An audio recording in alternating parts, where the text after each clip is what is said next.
فلا أقسم بمواقع النجوم وإنه لقسم لو تعلمون عظيم إنه لقرآن كريم في كتاب مكنون لا يمسه إلا المطهرون تنزيل من رب العالمين.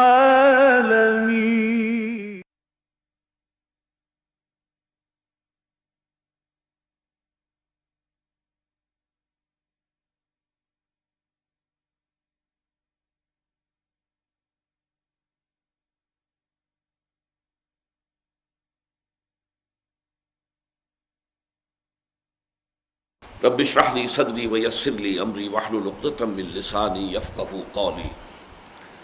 اللهم ربنا الهمنا رشدنا واعذنا من شرور انفسنا. اللهم ارنا الحق حقا وارزقنا اتباعه وارنا الباطل باطلا وارزقنا اجتنابه. اللهم وفقنا لما تحب وترضى. آمین یا رب العالمین. اس سے پہلے کہ آج جو آیات میں نے ابھی تلاوت کی ہے، جن پر کہ سورہ بقرہ کا 38واں رکوع مشتمل ہے، میں ان کے درس کا آغاز کروں. ہمارا جو پچھلا درس تھا اس کے ضمن میں جو ایک سوال جواب کے سلسلے میں بات آئی تھی، اس کی تھوڑی سی مزید وضاحت ضروری ہے، چونکہ ان آیات مبارکہ میں کہ جن میں اللہ تعالیٰ نے انفاق فی سبیل اللہ کے بارے میں بڑی مفصل بحث فرمائی ہے، نظر کا ذکر بھی تھا. وما انفقتم من نفقۃ او نذرتم من نذر فإن اللہ یعلمہ. جو بھی تم اللہ کی راہ میں خرچ کرتے ہو اور جو بھی نظر تم مانتے ہو یا نظر گزرانتے ہو اللہ کی جناب میں، تو اللہ کے وہ علم میں ہوتا ہے. نظر کے بارے میں نے عرض کیا تھا کہ قرآن مجید میں اگرچہ یہ بات تو ہمیں معلوم ہوتی ہے کہ اگر نظر مانی جائے، منت مانی جائے، تو پھر اس کا پورا کرنا ضروری ہے. یوفون بالنذر ویخافون یوما کان شرہ مستطیرا. سورۃ الدہر میں بھی آیت آئی ہے، نظر کے پورا کرنے والے جو ہیں ان کی وہاں طرح کی گئی ہے.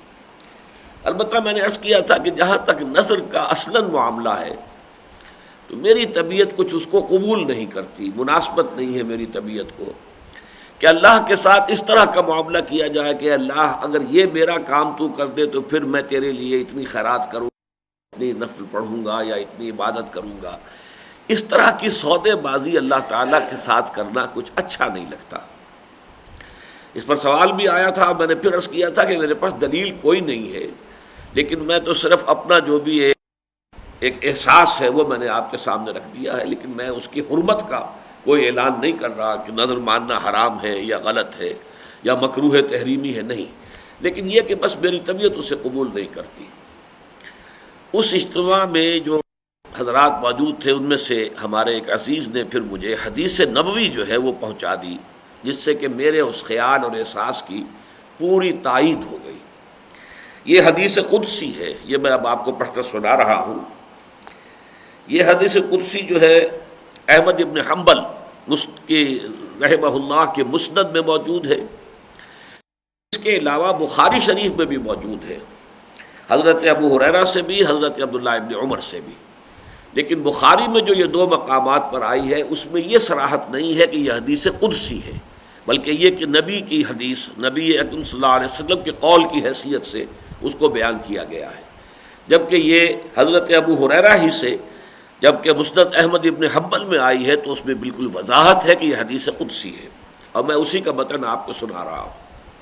عن ابی ہریرہ رضی اللہ عنہ عن النبی صلی اللہ علیہ وسلم قال قال اللہ عز وجل. حضرت ابو ہریرہ سے روایت ہے اور وہ روایت کر رہے ہیں نبی اکرم صلی اللہ علیہ وسلم سے کہ آپ نے فرمایا کہ اللہ تعالیٰ یہ فرماتا ہے، قال اللہ عز وجل لا یاتی النظر علی ابن آدم بشیء لم اقدرہ علیہ، نظر ماننے کی وجہ سے ابن آدم کو کوئی ایسی شے نہیں ملتی جو میں نے پہلے سے اس کے لیے مقدر نہ کر دی ہو. یا نظر کا ماننا نہ ماننا اس اعتبار سے گویا کہ بالکل برابر ہے. اللہ تعالیٰ نے جو بات پہلے سے طے کی ہوئی ہے اس نظر کی وجہ سے اس پہ کوئی تبدیلی نہیں ہوگی. فرمایا قال اللہ عز وجل لا یأتی النظر علی ابن آدم بشیء لم اقدرہ علیہ ولکنہ شیء استخرج بہ من البخیل یؤتینی علیہ ما لا یؤتینی علی البخل. لیکن یہ ایک ایسی شکل ہے نظر کی کہ جس کے ذریعے سے میں بخیل کے مال میں سے کچھ نکلوا لیتا ہوں. اگر یہ بخل جو ہے اس کے اوپر مسلط رہے اور وہ نظر نہ مانے تو وہ مال نہیں نکالے گا، وہ نہیں صدقہ و خیرات. نظر کے حوالے سے کم یہ کہ کچھ غرباء کا، کسی مساکین کا کوئی فائدہ ہو جاتا ہے، بھئی یہ فائدہ ہے. باقی جہاں تک میری تقدیر ہے، میرا فیصلہ ہے، وہ اپنی جگہ برقرار رہتا ہے. تو اس سے بہرحال میرا احساس تھا، اور اس پر میں نے اللہ کا شکر ادا کیا کہ وہ احساس جو ہے وہ بہرحال بنا تو قرآن اور سنت کے مطالعے سے ہے، مجموعی مطالعے سے جو ایک ذہن اور مزاج بنا ہے. اس میں بعض چیزیں واقعہ یہ ہے کہ فٹ نہیں بیٹھتی، اور پھر یہ کہ جب ان کی تائید مل جاتی ہے کسی آیت قرآنی سے یا کسی صحیح حدیث سے تو پھر یقیناً خوشی ہوتی ہے. اب آج کا جو ہمارا درس ہے یہ 38واں رکوع سورہ بقرہ کا، یہ سود کے موضوع پر سمجھ لیجئے کہ قرآن حکیم کی جو آخری آیات نازل ہوئی ہیں حرمت ربا پر، اور جن میں بہت ہی شدید وعید ہے، بڑی تنبیہ ہے، یہ 8 آیات وہ ہیں. اور اس میں آپ دیکھیں گے کہ پہلی آیت جو ہے اس میں پھر انفاق کا ذکر ہو رہا ہے، حالانکہ اس سے قبل جو ہے 2 رکوع مسلسل آ چکے ہیں انفاق کے موضوع پر. اس کو اچھی طرح سمجھ لیجئے. اگرچہ بعض مفسرین جو ہیں، مثلا مولانا امین حسن اصلاحی صاحب نے بھی اور مولانا مفتی محمد شفیع صاحب نے بھی، جب وہ اپنے تفسیر کے ذیل میں پھر جب حصے بناتے ہیں کہ فلاں آیت تک جو ہے وہ گویا کہ ایک مضمون ہے، اس کے بعد اگلا مضمون شروع ہو رہا ہے، تو پہلے اس حصے کی تفسیر کریں گے پھر چلیں گے اگلے کی طرف. تو اس میں انہوں نے اس پہلی آیت کو بھی کہ جو 38ویں رکوع کی ہے شامل کیا ہے 37ویں رکوع کے ساتھ، اس لیے مضمون کے اعتبار سے مناسبت اس کے ساتھ ہے. لیکن واقعہ یہ ہے کہ میں یہ محسوس کرتا ہوں کہ وہ بات جو میں نے بارہا کہی ہے، جب تعارف قرآن اور خاص طور پر قرآن حکیم کی جو تدوین ہوئی ہے اور اس کے جو مختلف مراحل ہیں جمع و تدوین قرآن کے، اس کے ضمن میں ایک بات عرض کیا کرتا ہوں کہ جہاں تک رکوعوں کا تعلق ہے، اگرچہ دور صحابہ میں تو صرف سورتیں اور آیتیں،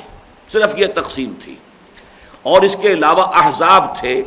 7 احزاب کہ جن میں سورتیں پوری شامل ہیں، اور جس کو تقریباً یوں سمجھیے کہ مساوی، تقریباً برابر نہیں ہے بالکل، لیکن تقریباً مساوی 7 حصوں میں قرآن مجید تقسیم ہو جاتا ہے، تاکہ ایک شخص کے جو ہر ہفتے قرآن مجید کی تلاوت مکمل کرنا چاہتا ہو، جسے ہم ختم قرآن کہتے ہیں، ہر ہفتے ختم قرآن کرنا چاہے تو ایک حزب جو ہے روزانہ وہ پڑھ لے تو ہر ہفتے میں اس کا قرآن مکمل ہو جائے گا. لیکن یہ کہ اس کے بعد رکوعوں کی تقسیم ہوئی ہے، اور یہ ہوئی ہے حجاج ابن یوسف کے زمانے میں. اس کے بعد پاروں کی تقسیم کب ہوئی ہے کچھ معلوم نہیں. حجاج ابن یوسف کا دور جو ہے کم سے کم وہ تابعین کا دور ہے، تو تابعین کے دور میں جو تقسیم کی گئی ہے وہ مجھے محسوس ہوتا ہے اکثر نہایت صحیح تقسیم ہے. تقسیم اس اعتبار سے کی گئی ہے کہ اگر طویل صورت ہے جیسے سورہ بقرہ ہے، ظاہر بات ہے کہ ایک رکعت پوری صورت کے پڑھنے کا تو کوئی امکان نہیں ہے، یہ کہ اس کے ایسے حصے کر دیے جائیں کہ ایک رکعت میں آسانی سے ایک حصہ پڑھا جا سکے، اور اس میں یہ کہ مضمون کچھ ہو جائے، کوئی گڑبڑ نہ ہو کہ ایک بات بیچ میں رہ گئی اور رکوع آ گیا، پھر اگلے رکعت میں شروع کی تو وہ بات جو ہے وہ ایسے شروع ہو رہی ہے ابرپٹ کہ اس کا ثابت کے ساتھ تعلق نظر نہیں آ رہا. تو بجائے اس کے کہ یہ شکل پیدا ہو نماز پڑھتے ہوئے، تو یہ رکوع جو ہے اس رکوع کے ساتھ ہی رکوع کا لفظ یہ بنا ہے کہ رکوع کرنے کے لیے گویا کہ وہ مقام مناسب ہے کہ جہاں پر رکوع کا نشان لگا دیا گیا ہے. اور یہ جو تقسیم ہوئی ہے یہ بہت حد تک بہت مناسب ہے. شاذ ہی کہیں ایسا ہوا ہے، بعض مواقع پر ہے ایسا جس میں میری رائے یہ ہے، لیکن میری رائے غلط بھی ہو سکتی ہے، لیکن میری رائے ہے کہ وہاں ایک آدھ آیت جو رکوع کا نشان ہوتا تو وہ بہتر تھا. وہ اس لیے کہ ظاہر بات ہے کہ نظم قرآن کا ایک اندازہ کیا اس وقت کے رکوع نظم قرآن کا ایک اندازہ ہمیں آج ہو رہا ہے، تو اس میں اختلاف رائے ہو سکتا ہے، لیکن خاص اس مقام کا میں تذکرہ اس لیے کر رہا ہوں کہ واقعہ یہ ہے کہ یہ مجھے بہت بڑا ثبوت ملا ہے کہ جس نے بھی رکوع کا نشان لگایا ہے وہ بہت ہی یعنی بربنائے بصیرت اور بہت گہرے فہم کی بنیاد پر کیا ہے، اس لیے کہ وہ جو 2 رکوع ہم پڑھ چکے ہیں تو اس کا در حقیقت جو ہے سورہ بقرہ کا جو عام تسلسل ہے مضامین کا اس کے ساتھ تعلق ہے۔ وہ جو 4 لڑیاں میں نے گنوائی ہیں کہ 4 لڑیاں جو ہیں جو نصف ثانی ہے سورہ بقرہ کا، 2 احکام شریعت کی لڑیاں ہیں، لیکن ان کو 2 میں تقسیم ایسے کریں گے، ایک ہے عبادات، ایک ہے معاملات۔ 2 لڑیاں ہیں جہاد فی سبیل اللہ کی، لیکن ان کو تقسیم کریں گے انفاق فی سبیل اللہ، قتال فی سبیل اللہ۔ تو اس طرح 4 لڑیاں چل رہی ہیں، بڑی پیرلل چل رہی ہیں، بڑی متوازن ہیں۔ اس میں ہم دیکھتے ہیں کہ یہ جو دونوں آخری لڑیاں ہیں یہ قرآن مجید میں سورہ بقرہ کے بار بار مضامین یہ آئے ہیں، انفاق قتال، انفاق قتال۔ لیکن پھر ہم نے دیکھا کہ 2 رکوع مکمل آئے قتال پر۔ یہ جو 32واں اور 33واں رکوع تھا، اب اس کے اندر جو مفصل گفتگو آئی ہے اور اس میں کہ جو طالوت اور جالوت کی جنگ ہوئی تھی، تو اس کے اندر 2 رکوعوں کے اندر در حقیقت سارا معاملہ قتال فی سبیل اللہ کا ہے، اور وہ در حقیقت ایک پیشگی اطلاع تھی کہ اب یہی مرحلہ محمد الرسول اللہ صلی اللہ علیہ وسلم کی دعوت و تحریک کے ضمن میں پیش آنے والا ہے غزوہ بدر کی صورت میں۔ اب اس بیلنس کے لیے کہ تاکہ وہ انفاق فی سبیل اللہ، قتال فی سبیل اللہ کے ساتھ بیلنس ہو جائے،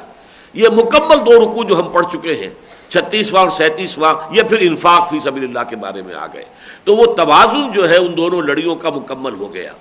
لیکن اس رکوع میں کہ جس کا اصل مضمون ہے حرمت ربا، پہلی آیت جو لائی گئی ہے وہ انفاق فی سبیل اللہ کے بارے میں ہے، اور ان آیات کے بارے میں اجماع ہے تقریباً کہ یہ سن 8 بلکہ 9 ہجری میں نازل ہوئی ہیں، یعنی نبی اکرم صلی اللہ علیہ وسلم کے وصال سے بس کچھ ہی عرصہ قبل یہ آیات جو ہے نازل ہوئی ہیں،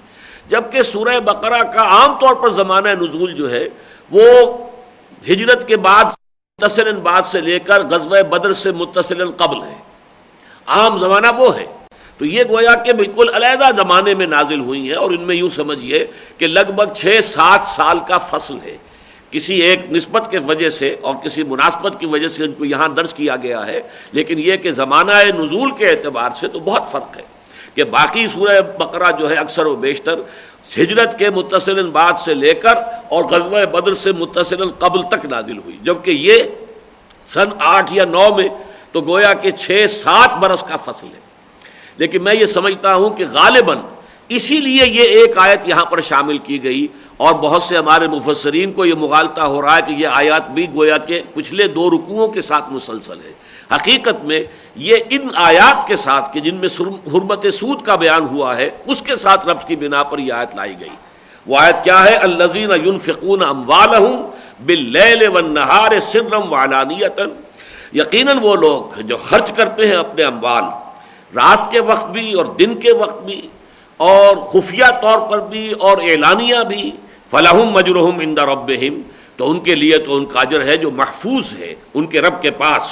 ولا خوف علیہم ولا ہم یحزنون، اور نہ وہ کسی خوف سے دوچار ہوں گے، نہ انہیں کوئی خوف لاحق ہوگا، نہ ہی وہ کسی رنج سے دوچار ہوں گے۔ اب یہ آیت جو ہے در حقیقت یہ تمہید بن رہی ہے سائملٹینیس کنٹراسٹ کے طور پر احکام حرمت ربا کی۔ اس کے لیے میں یہ چاہتا ہوں کہ تھوڑا سا آپ کو ربا کا ذکر جو قرآن مجید میں آیا ہے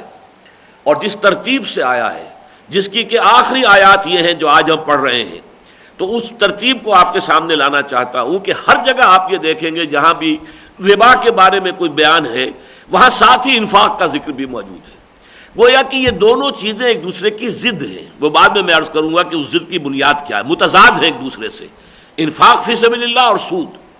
لیکن سب سے پہلے ذرا نوٹ کر لیجئے، سورہ روم جو ہے یہ تقریباً مکی دور کے وسط میں نازل ہوئی ہے، سن 6-7، یہ گویا کہ نبوی ہجرت سے تقریباً 5 سال قبل، 6 سال قبل یہ سورہ مبارکہ نازل ہوئی، اور اس کی یہ 2 آیتیں ذرا سنیے، 38ویں اور 39ویں۔ فآت ذی القربى حقہ والمسکین وابن السبیل ذلک خیر للذین یریدون وجہ اللہ واولئک هم المفلحون وما آتیتم من ربا لِيَرْبُوَ فِي أَمْوَالِ النَّاسِ فَلَا يَرْبُو عِندَ اللَّهِ وَمَا آتَيْتُم مِّن زَكَاةٍ تُرِيدُونَ وَجْهَ اللَّهِ فَأُولَٰئِكَ هُمُ الْمُضْعِفُونَ صدق اللہ العظیم۔ اب دیکھیے یہ مکی دور میں ربا کا ذکر ہو رہا ہے، ربا کی شناعت کہہ لیجئے یا اس کی برائی بیان ہو رہی، حکم کا انداز نہیں ہے یہاں، ابھی کوئی تحریم کے الفاظ نہیں ہے، ممانعت کے نہیں ہے، نہیں کا کوئی جو ہے یہاں موجود نہیں ہے اسلوب، لیکن ایک شے کی جو شناعت ہے وہ ظاہر کی جا رہی ہے۔ اور آج میں سوچ رہا تھا کہ یہی معاملہ شراب کا بھی ہے، کہ مکی صورتوں میں بھی شراب کی مذمت ضرور آئی ہے، اگرچہ کہیں صراحتاً نہیں لیکن بالواسطہ آئی ہے۔ وہ یہ کہ جو جنت کی شراب کا ذکر آتا ہے اس کے جو اوصاف بیان کیے جاتے ہیں ان میں گویا کہ بالواسطہ مذمت ہے اس دنیا کی شراب کا، اس شراب سے انسان بہک جاتا ہے، جبکہ جنت میں جو بھی شراب دی جائے گی شرابً طہورا، اس سے انسان بہکے گا نہیں۔ اس شراب کی وجہ سے سر میں گرانی ہوتی ہے، تو اس میں یہ تمام خرابیاں جو ہے قرآن میں آتی ہیں کہ یہ جنت کی شراب میں یہ چیزیں نہیں ہیں، یہ چیز نہیں ہے، یہ چیز نہیں ہے، یہ چیز نہیں ہے۔ ایک لذت ہوگی، لذت للشاربین، پینے والوں کے لیے لذت بھی ہوگی، سرور بھی ہوگا، کیف بھی ہوگا، فرحت بھی ہوگی، لیکن نہ تو سر میں گرانی پیدا ہوگی، نہ اس کے کوئی آفٹر ایفیکٹس برے ہوں گے، اور نہ کہیں اس کو پی کر کوئی شخص بہک جائے گا۔ تو اس گویا کہ اس دنیا میں جس شراب کا استعمال ہو رہا ہے اس کی مذمت کے یہ تین پہلو جو ہیں مکی صورتوں میں بار بار آئے ہیں۔ اسی طرح کی یہ مذمت ہے جو سود کی ان سورہ روم کی آیات میں آ رہی ہے۔ فرمایا تو ادا کرو قرابت دار کو اس کا حق، اور مسکین کو بھی اور مسافر کو بھی، ذالک خیر للذین یریدون وجہ اللہ، یہی بہتر روش ہے ان لوگوں کے لیے کہ جو اللہ تعالیٰ کی رضا کے جویا ہو، وَأُولَٰئِکَ هُمُ الْمُفْلِحُونَ، اور وہی حقیقت میں فلاح پانے والے ہیں۔ وَمَا آتَيْتُم مِّن رِّبًا لِيَرْبُوَ فِي أَمْوَالِ النَّاسِ، اور جو تم دیتے ہو سود پر رقم تاکہ وہ بڑھے لوگوں کے مال میں، فلا یربو عند اللہ، تو وہ اللہ کے نزدیک نہیں بڑھتی، اس میں کوئی اضافہ نہیں ہوتا، اس میں کوئی برکت پیدا نہیں ہوتی۔ وما آتیتم من زکات،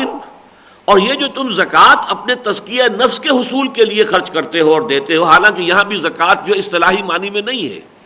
یہ زکوٰۃ کا لفظ جو ہے اپنے اصل لغوی مفہوم میں ہے کہ تزکی، یعنی انسان یہ چاہتا ہے اپنا طہارت نفس اور تزکیہ نفس حاصل کرنے کے لیے، اسی لیے تو یہ زکوٰۃ کا لفظ آیا ہے سورۃ اللیل کے اندر بھی، الذی یؤتی مالہ یتزکیٰ، جو شخص کے اپنا مال خرچ کرتا ہے تزکیہ حاصل کرنے کے لیے۔ اور وہاں جو ہے ان آیات کے بارے میں امام فخر الدین رازی کا تعلق ہے تو صراحت کے ساتھ لکھا ہے، بڑی یعنی وثوق کے ساتھ، کہ وہ آیات جو ہے حضرت ابوبکر رضی اللہ تعالیٰ عنہ کی شان میں نازل ہوئی ہیں۔ یہ جو آیت میں نے ابھی پڑھی ہے 38ویں رکوع کی پہلی، اس کے بارے میں بھی زمخشری کا یہ قول نقل کیا امام رازی نے کہ یہ بھی حضرت ابوبکر رضی اللہ تعالیٰ عنہ کی شان میں نازل ہوئی ہے۔ میں اس کا واقعہ بھی آپ کو بعد میں بتا دوں گا، اس وقت میں بتانا چاہ رہا ہوں کہ سورۃ اللیل میں جو آیا ہے فَأَنذَرْتُكُمْ نَارًا تَلَظَّىٰ، دیکھو میں نے تمہیں خبردار کر دیا ہے اس آگ سے جو بھڑک رہی ہے، لَا يَصْلَاهَا إِلَّا الْأَشْقَىٰ، اس میں نہیں جھونکا جائے گا مگر وہی جو بہت شقی ہے، الَّذِي كَذَّبَ وَتَوَلَّىٰ، جس نے جھٹلایا اور پیٹھ موڑ لی، وَسَيُجَنَّبُهَا الْأَتْقَىٰ، اور جو متقی ہے، بہت متقی، یعنی متقیوں کا سردار ہے، اتقا، اب یہاں مراد ہے حضرت ابوبکر صدیق رضی اللہ تعالیٰ عنہ، اتقا ہے، صرف متقی کا لفظ نہیں آیا ہے، سب سے بڑھ کر متقی، الذی یؤتی مالہ یتزکیٰ، جو اپنا مال خرچ کرتا ہے، دیتا ہے تزکیہ نفس کے حصول کے لیے، وما لأحد عنده من نعمت تجزا، وہ جو خرچ کر رہا ہے وہ کسی کے احسانات کا بدلہ چکانے کے لیے نہیں کر رہا ہے، الا ابتغاء وجہ ربہ الاعلیٰ، سوائے اس کے کہ اپنے پروردگار بلند و بالا کی رضا اسے مطلوب ہے، وَلَسَوْفَ يَرْضَىٰ، اور وہ یقیناً راضی ہو جائے گا۔ اب اس میں یرضا کا جو اس میں جو ضمیر فاعلی دونوں طرف جا سکتی ہے، اللہ بھی راضی ہو جائے گا اور جو وہ خرچ کرنے والا وہ بھی راضی ہو جائے گا، اللہ تعالیٰ بھی اسے راضی فرما دے گا۔ تو یہ جو ہے الذی یؤتی مالہ یتزکیٰ، اسی مفہوم میں، کیونکہ وہ بھی مکی صورت ہے اور یہ بھی مکی صورت ہے سورہ روم، یہاں فرمایا وما آتیتم من زکات تریدون وجہ اللہ، جو تم تزکیہ نفس کے لیے خیرات کرتے ہو، صدقات دیتے ہو، جن سے کہ تم اللہ تعالیٰ کی رضا چاہتے ہو، فاولئک ھم المضعفون، یہ ہیں وہ لوگ جو اپنی دولت کو دگنا چوگنا 10 گنا 70 گنا 700 گنا کرتے چلے جائیں گے، جیسا کہ ہم پچھلے دو رکوع میں پڑھ چکے ہیں کہ ایک دانہ ہوتا ہے گندم کا، وہ بیج کے شکل سے زمین میں داخل ہوا، اس سے جو پودا نکلا ہے اس میں 7 سٹیاں ہیں اور ان ہر سٹی میں 100 دانے ہیں، تو ایک دانے سے 700 دانے وجود میں آ گئے۔ بالکل یہی مثال ہے اللہ تعالیٰ کی رضا کے لیے جو مال خرچ کیا جاتا ہے اس کے اسی طریقے سے، اسی حساب سے، بلکہ واللہ یضاعف لمن یشاء، اس سے بھی آگے بڑھائے گا اللہ جس کے لیے چاہے گا۔ تو گویا کہ یہ تمثیل ہے کہ اس سے انسان کو جو ہے بے حد و حساب اجر و ثواب ملے گا۔ لیکن یہاں پہ جان لیجئے کہ یہاں بھی تقابل آیا ہے، انفاق فی سبیل اللہ، صدقہ و خیرات، اور اس کے مقابلے میں ربا۔ اسی طرح آپ دیکھیے کہ سورہ آل عمران میں آیت نمبر 130 میں آیا یا ایھا الذین آمنوا لا تاکلوا الربا اضعافا مضاعفۃ واتقوا اللہ لعلکم تفلحون، اہل ایمان مت کھاؤ سود دگنا چوگنا، دگنے پر دگنا، اور اللہ سے ڈرو تاکہ تم فلاح پاؤ۔ اس کے بعد 3 آیتوں کا وقفہ ہے، فصل ہے، اس کے بعد فرمایا الذین ينفقون فی السراء والضراء والکاظمین الغیظ والعافین عن الناس واللہ یحب المحسنین، وہ لوگ کہ جو خرچ کرتے ہیں اپنے مال اللہ کی رضا کے لیے، خواہ ان کے لیے مسرت کی کیفیت ہے، فراخی ہے، خوش ہیں، اور خواہ یہ کہ خود تکلیف میں ہے، مشکل میں ہے، مصیبت میں ہے، خود اپنے آپ کو بھی یعنی لالے پڑے ہوئے پھر بھی خرچ کر رہے ہیں، اور وہ لوگ کہ جو اپنے غصوں کو پی جاتے ہیں، اور وہ لوگ کہ جو لوگوں کو معاف کرتے ہیں، واللہ یحب المحسنین، اللہ تعالیٰ ایسے محسنین کو پسند کرتا ہے۔ تو یہ دونوں مقامات میں نے آپ کے سامنے رکھے سائملٹینیس کنٹراسٹ کے اعتبار سے، کہ ایک طرف ہے صدقہ خیرات انفاق فی سبیل اللہ، اس کے مقابل میں ہے سود۔ اس کی حکمت کیا ہے وہ میں اب آپ سے عرض کر دوں۔ دیکھیے اصل فیصلہ کن چیز جو ہے انسان کے رویے میں وہ یہ ہے کہ آیا اس کا مطلوب و مقصود دنیا ہے یا آخرت۔ ایمان بالآخرت کا تقاضا کیا ہے کہ مقصود و مطلوب جو ہے وہ صرف آخرت، اللہ کی رضا ہو یا پھر آخرت کا اجر و ثواب، کوئی دنیا کا اجر و ثواب نہیں۔ دنیا میں تو آدمی جو بھی یہ زندگی گزار رہا ہے اس کی ضروریات پوری ہو جائیں بس بہت کافی ہے، کسی کے سامنے دست سوال دراز نہ کرنا پڑے بہت کافی ہے۔ اگر وہ ما قل و کفا خیر مما کثر و الہا، فرمایا جو کم ہو لیکن تمہاری کفایت کر جائے، تمہاری ضرورتیں پوری ہو جائیں، وہ کہیں بہتر ہے اس سے کہ جو زیادہ ہو مال اور اس کی وجہ سے غفلت طاری ہو جائے تم پر۔ پھر تو انسان بے نیاز ہو جاتا ہے، مال بہت ہے کوئی پرواہ نہیں، پھر اللہ سے کیا مانگے گا اور اللہ تعالیٰ سے کیا اس کا تعلق رہے گا، بلکہ اس کے اندر استغنا کی کیفیت پیدا ہو جائے گی۔ تو ما قل و کفا خیر مما کثر و الہا، کم ہو لیکن کفایت کر جائے، ضرورت پوری ہو جائے، کسی کے سامنے دست سوال دراز نہ کرنا پڑے، تو وہ کہیں بہتر ہے اس سے کہ بہتات ہو اور بہت مال ہو اور اس کی وجہ سے غفلت جو ہے دل پر طاری ہو جائے۔ تو ایمان بالآخرہ کا جو تقاضا ہے وہ تو یہ ہے کہ مقصود و مطلوب آخرت ہے، اور دوسرے اس کے برعکس ہے اطمینان بالدنیا۔ یہ لفظ اطمینان بالدنیا جو ہے ایمان بالآخرہ کے مقابلے میں جو میں استعمال کر رہا ہوں اس وقت، یہ اصل میں سورہ یونس کی 7ویں آیت کے حوالے سے ہے۔ وہاں فرمایا ان الذین لا یرجون لقاءنا ورضوا بالحیات الدنیا واطمأنوا بها، وہ لوگ کہ جو ہم سے ملاقات کے امیدوار ہی نہیں ہیں، دنیا کی زندگی پر راضی بھی ہو گئے ہیں اور مطمئن بھی ہیں، بس یہی یہ مقصود ہے، یہی مطلوب ہے، یہی اوڑھنا ہے، یہی بچھونا ہے، بھاگ دوڑ ہے تو اسی کے لیے ہے جس کے لیے سورہ کہف میں آیا ہے الذین ضل سعیہم فی الحیات الدنیا، جن کی بھاگ دوڑ محنت ساری کی ساری صرف دنیا کی زندگی ہی کے اندر بھٹک کر رہ گئی، گمراہ ہو کر رہ گئی، انہی بھول بھلائیوں میں گم ہو کر رہ گئی۔ تو وہ لوگ جو ہیں گویا کہ وہ جو حیات دنیاوی پر مطمئن ہو جاتے ہیں۔ اب یہاں سوال پیدا ہوتا ہے اصل میں، جس سے کہ اب آپ کو یہ تقابل سمجھ میں آئے گا کہ انفاق فی سبیل اللہ کے مقابلے میں سود کیوں آ رہا ہے۔ اصل مسئلہ ہے عفو کا۔ عفو کسے کہتے ہیں جو ہم پڑھ چکے ہیں سورہ بقرہ میں، یسألونک ماذا ينفقون قل العفو، اے نبی یہ آپ سے پوچھتے ہیں کہ کتنا خرچ کریں اللہ کی راہ میں، انفقوا انفقوا انفقوا انفقوا فی سبیل اللہ ولا تلقوا بایدیکم الی التہلکہ، خرچ کرو اللہ کی راہ میں اور اپنے آپ کو خود اپنے ہاتھوں ہلاکت میں مت ڈالو۔ یا انفقوا مما رزقناکم من قبل ان یاتی یوم لا بیع فیہ ولا خلۃ ولا شفاعۃ والکافرون هم الظالمون۔ اب یہ بار بار جو آ رہا ہے تو کتنا خرچ کریں؟ قل العفو، کہہ دیجئے جو بھی تمہاری ضرورت سے زائد ہو۔ یہ جو ضرورت سے زائد ہے عفو جس کو قرآن نے کہا ہے، جس کو آج کل کی بینکنگ کی دنیا میں بچت کہا جاتا ہے، بچت، savings bank, savings account, savings, بچاؤ بچاؤ بچاؤ، لیکن بچاؤ کس لیے؟ سود کے لیے، جبکہ اس کا اصل مصرف کس کے لیے ہے؟ وہ یہ ہے کہ عفو جو ہے در حقیقت وہ اس لیے ہے کہ انفاق کر دیا جائے، خرچ کر دیا جائے، دے دیا جائے اللہ کی راہ میں، صدقہ خیرات یا اللہ کے دین کے لیے خرچ، یا انفاق ہو یا کم سے کم یہ کہ قرض حسنہ دے کر کسی کی ضرورت پوری کر دی جائے، یہ کم ترین درجہ ہے، اس سے کوئی سود اور اس سے کوئی منفعت لینی مقصود نہ ہو۔ باقی یہ ہے، ورنہ ایک شخص وہ ہے جو اپنی بچت کو بھی، اب ایک شخص ہے کوئی اس کے زمین ہے وہاں سے اس کا گزارا ہو رہا ہے، یا کوئی ایک شخص ہے جس کا کوئی ملازمت ہے، اس کی تنخواہ ہے ہر مہینے آ رہی ہے، بچت ہو رہی ہے، اس بچت کا کیا کرے؟ اب اس کے دو مصرف ہیں، ایک تو یہ کہ اس کو آپ اللہ کی راہ میں دے دیں، یہ ہے روحانیت، یہ ہے ایمان کا تقاضا، یہ ہے احسان۔ ایک یہ کہ اسے مزید کمانے کے لیے کھپا دے۔ اچھا، کمانے کے لیے کئی مزید کھپا دینا وہ بھی اس کی ہر شکل حرام مطلق نہیں ہے، لیکن اس کی ایک شکل جو ہے سود کہ قرض کے طور پر دے کر اور اس پر معین نفع جو ہے شرع کے مطابق لیا جائے، یہ بدترین شے ہے، اس سے زیادہ خبیث شے کوئی نہیں انسانی معاملات کے اندر۔ تو یہ در حقیقت ایک دوسرے کی ضد ہو گئے۔ درمیان میں بہت سی شکلیں ہیں، مثلا آپ نے صدقہ نہیں دیا، قرض حسنہ دے دیا، چلیے یہ بھی اعلیٰ ترین نہیں، اس سے کم تر مقام تو ہے۔ اچھا، اس سے نیچے آپ آ گئے اور یہ کہا کہ بھائی کچھ نہ کچھ مجھے بھی فائدہ ہو جائے، کوئی حرج نہیں، مزاربت پر دے دیا کہ ٹھیک ہے تمہارے پاس تم کام کر سکتے ہو، تمہارے پاس پیسہ نہیں ہے، لو یہ پیسہ میرے پاس فاضل ہے، لے لو، کام کرو، اگر نقصان ہو گیا تو سارا میرا گیا،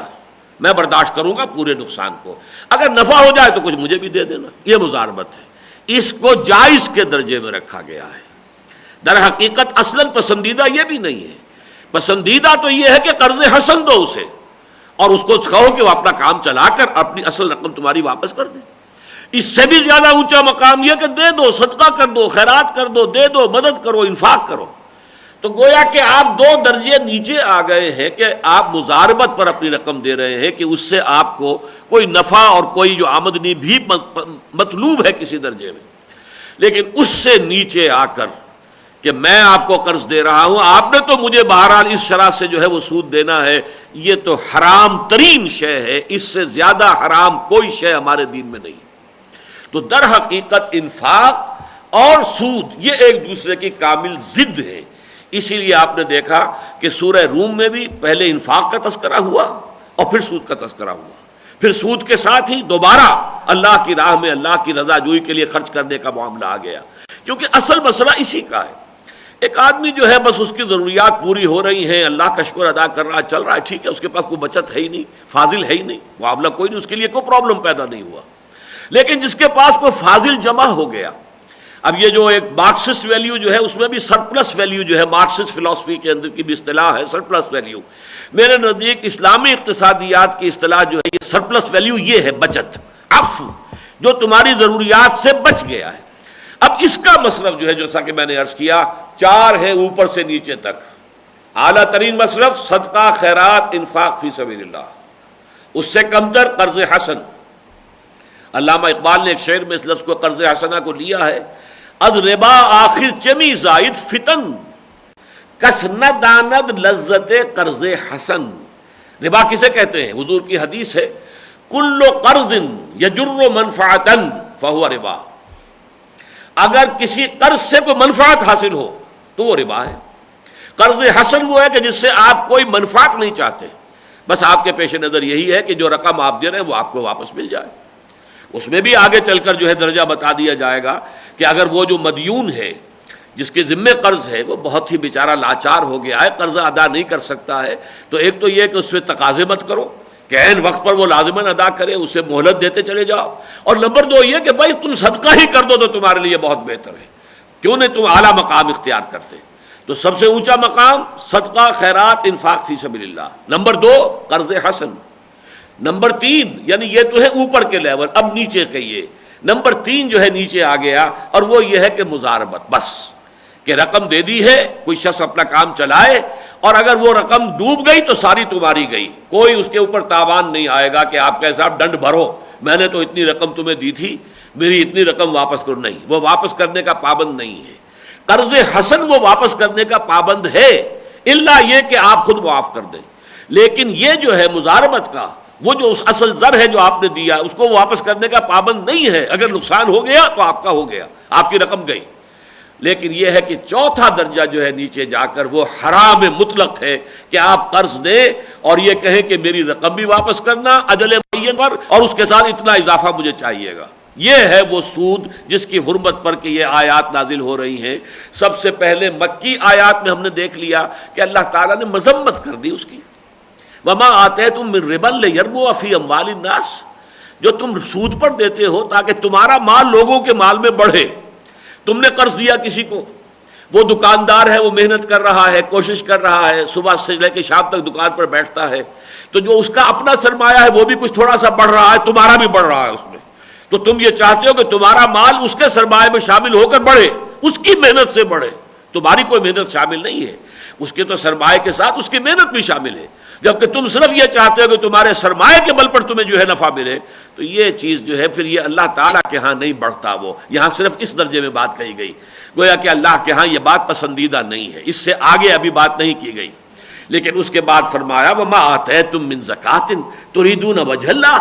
اور جو تم دیتے ہو اپنے تزکیہ نفس کے حصول کے لیے، اللہ تعالیٰ کی رضا جوئی کے لیے، فاولئک هم المسرفون، وہ لوگ ہیں کہ جن کے دگنے چوگنے 8 گنے 100 گنے 700 گنا ہوتا چلا جائے گا. اصل میں جو ترقی ہوگی وہ ان کے مال کی ہوگی. جہاں تک سورہ آل عمران کی آیات کا تعلق ہے، اس کے بارے میں گمان یہ ہے کہ یہ دوسرا حکم ہے جو ربا کے بارے میں آیا ہے، اور وہاں الفاظ آئے ہیں لا تاکلوا الربا اضعافا مضاعفتا. گویا کہ سود، ایک تو سود ہے عام سود، ایک سمپل انٹرسٹ، ایک کمپاؤنڈ انٹرسٹ.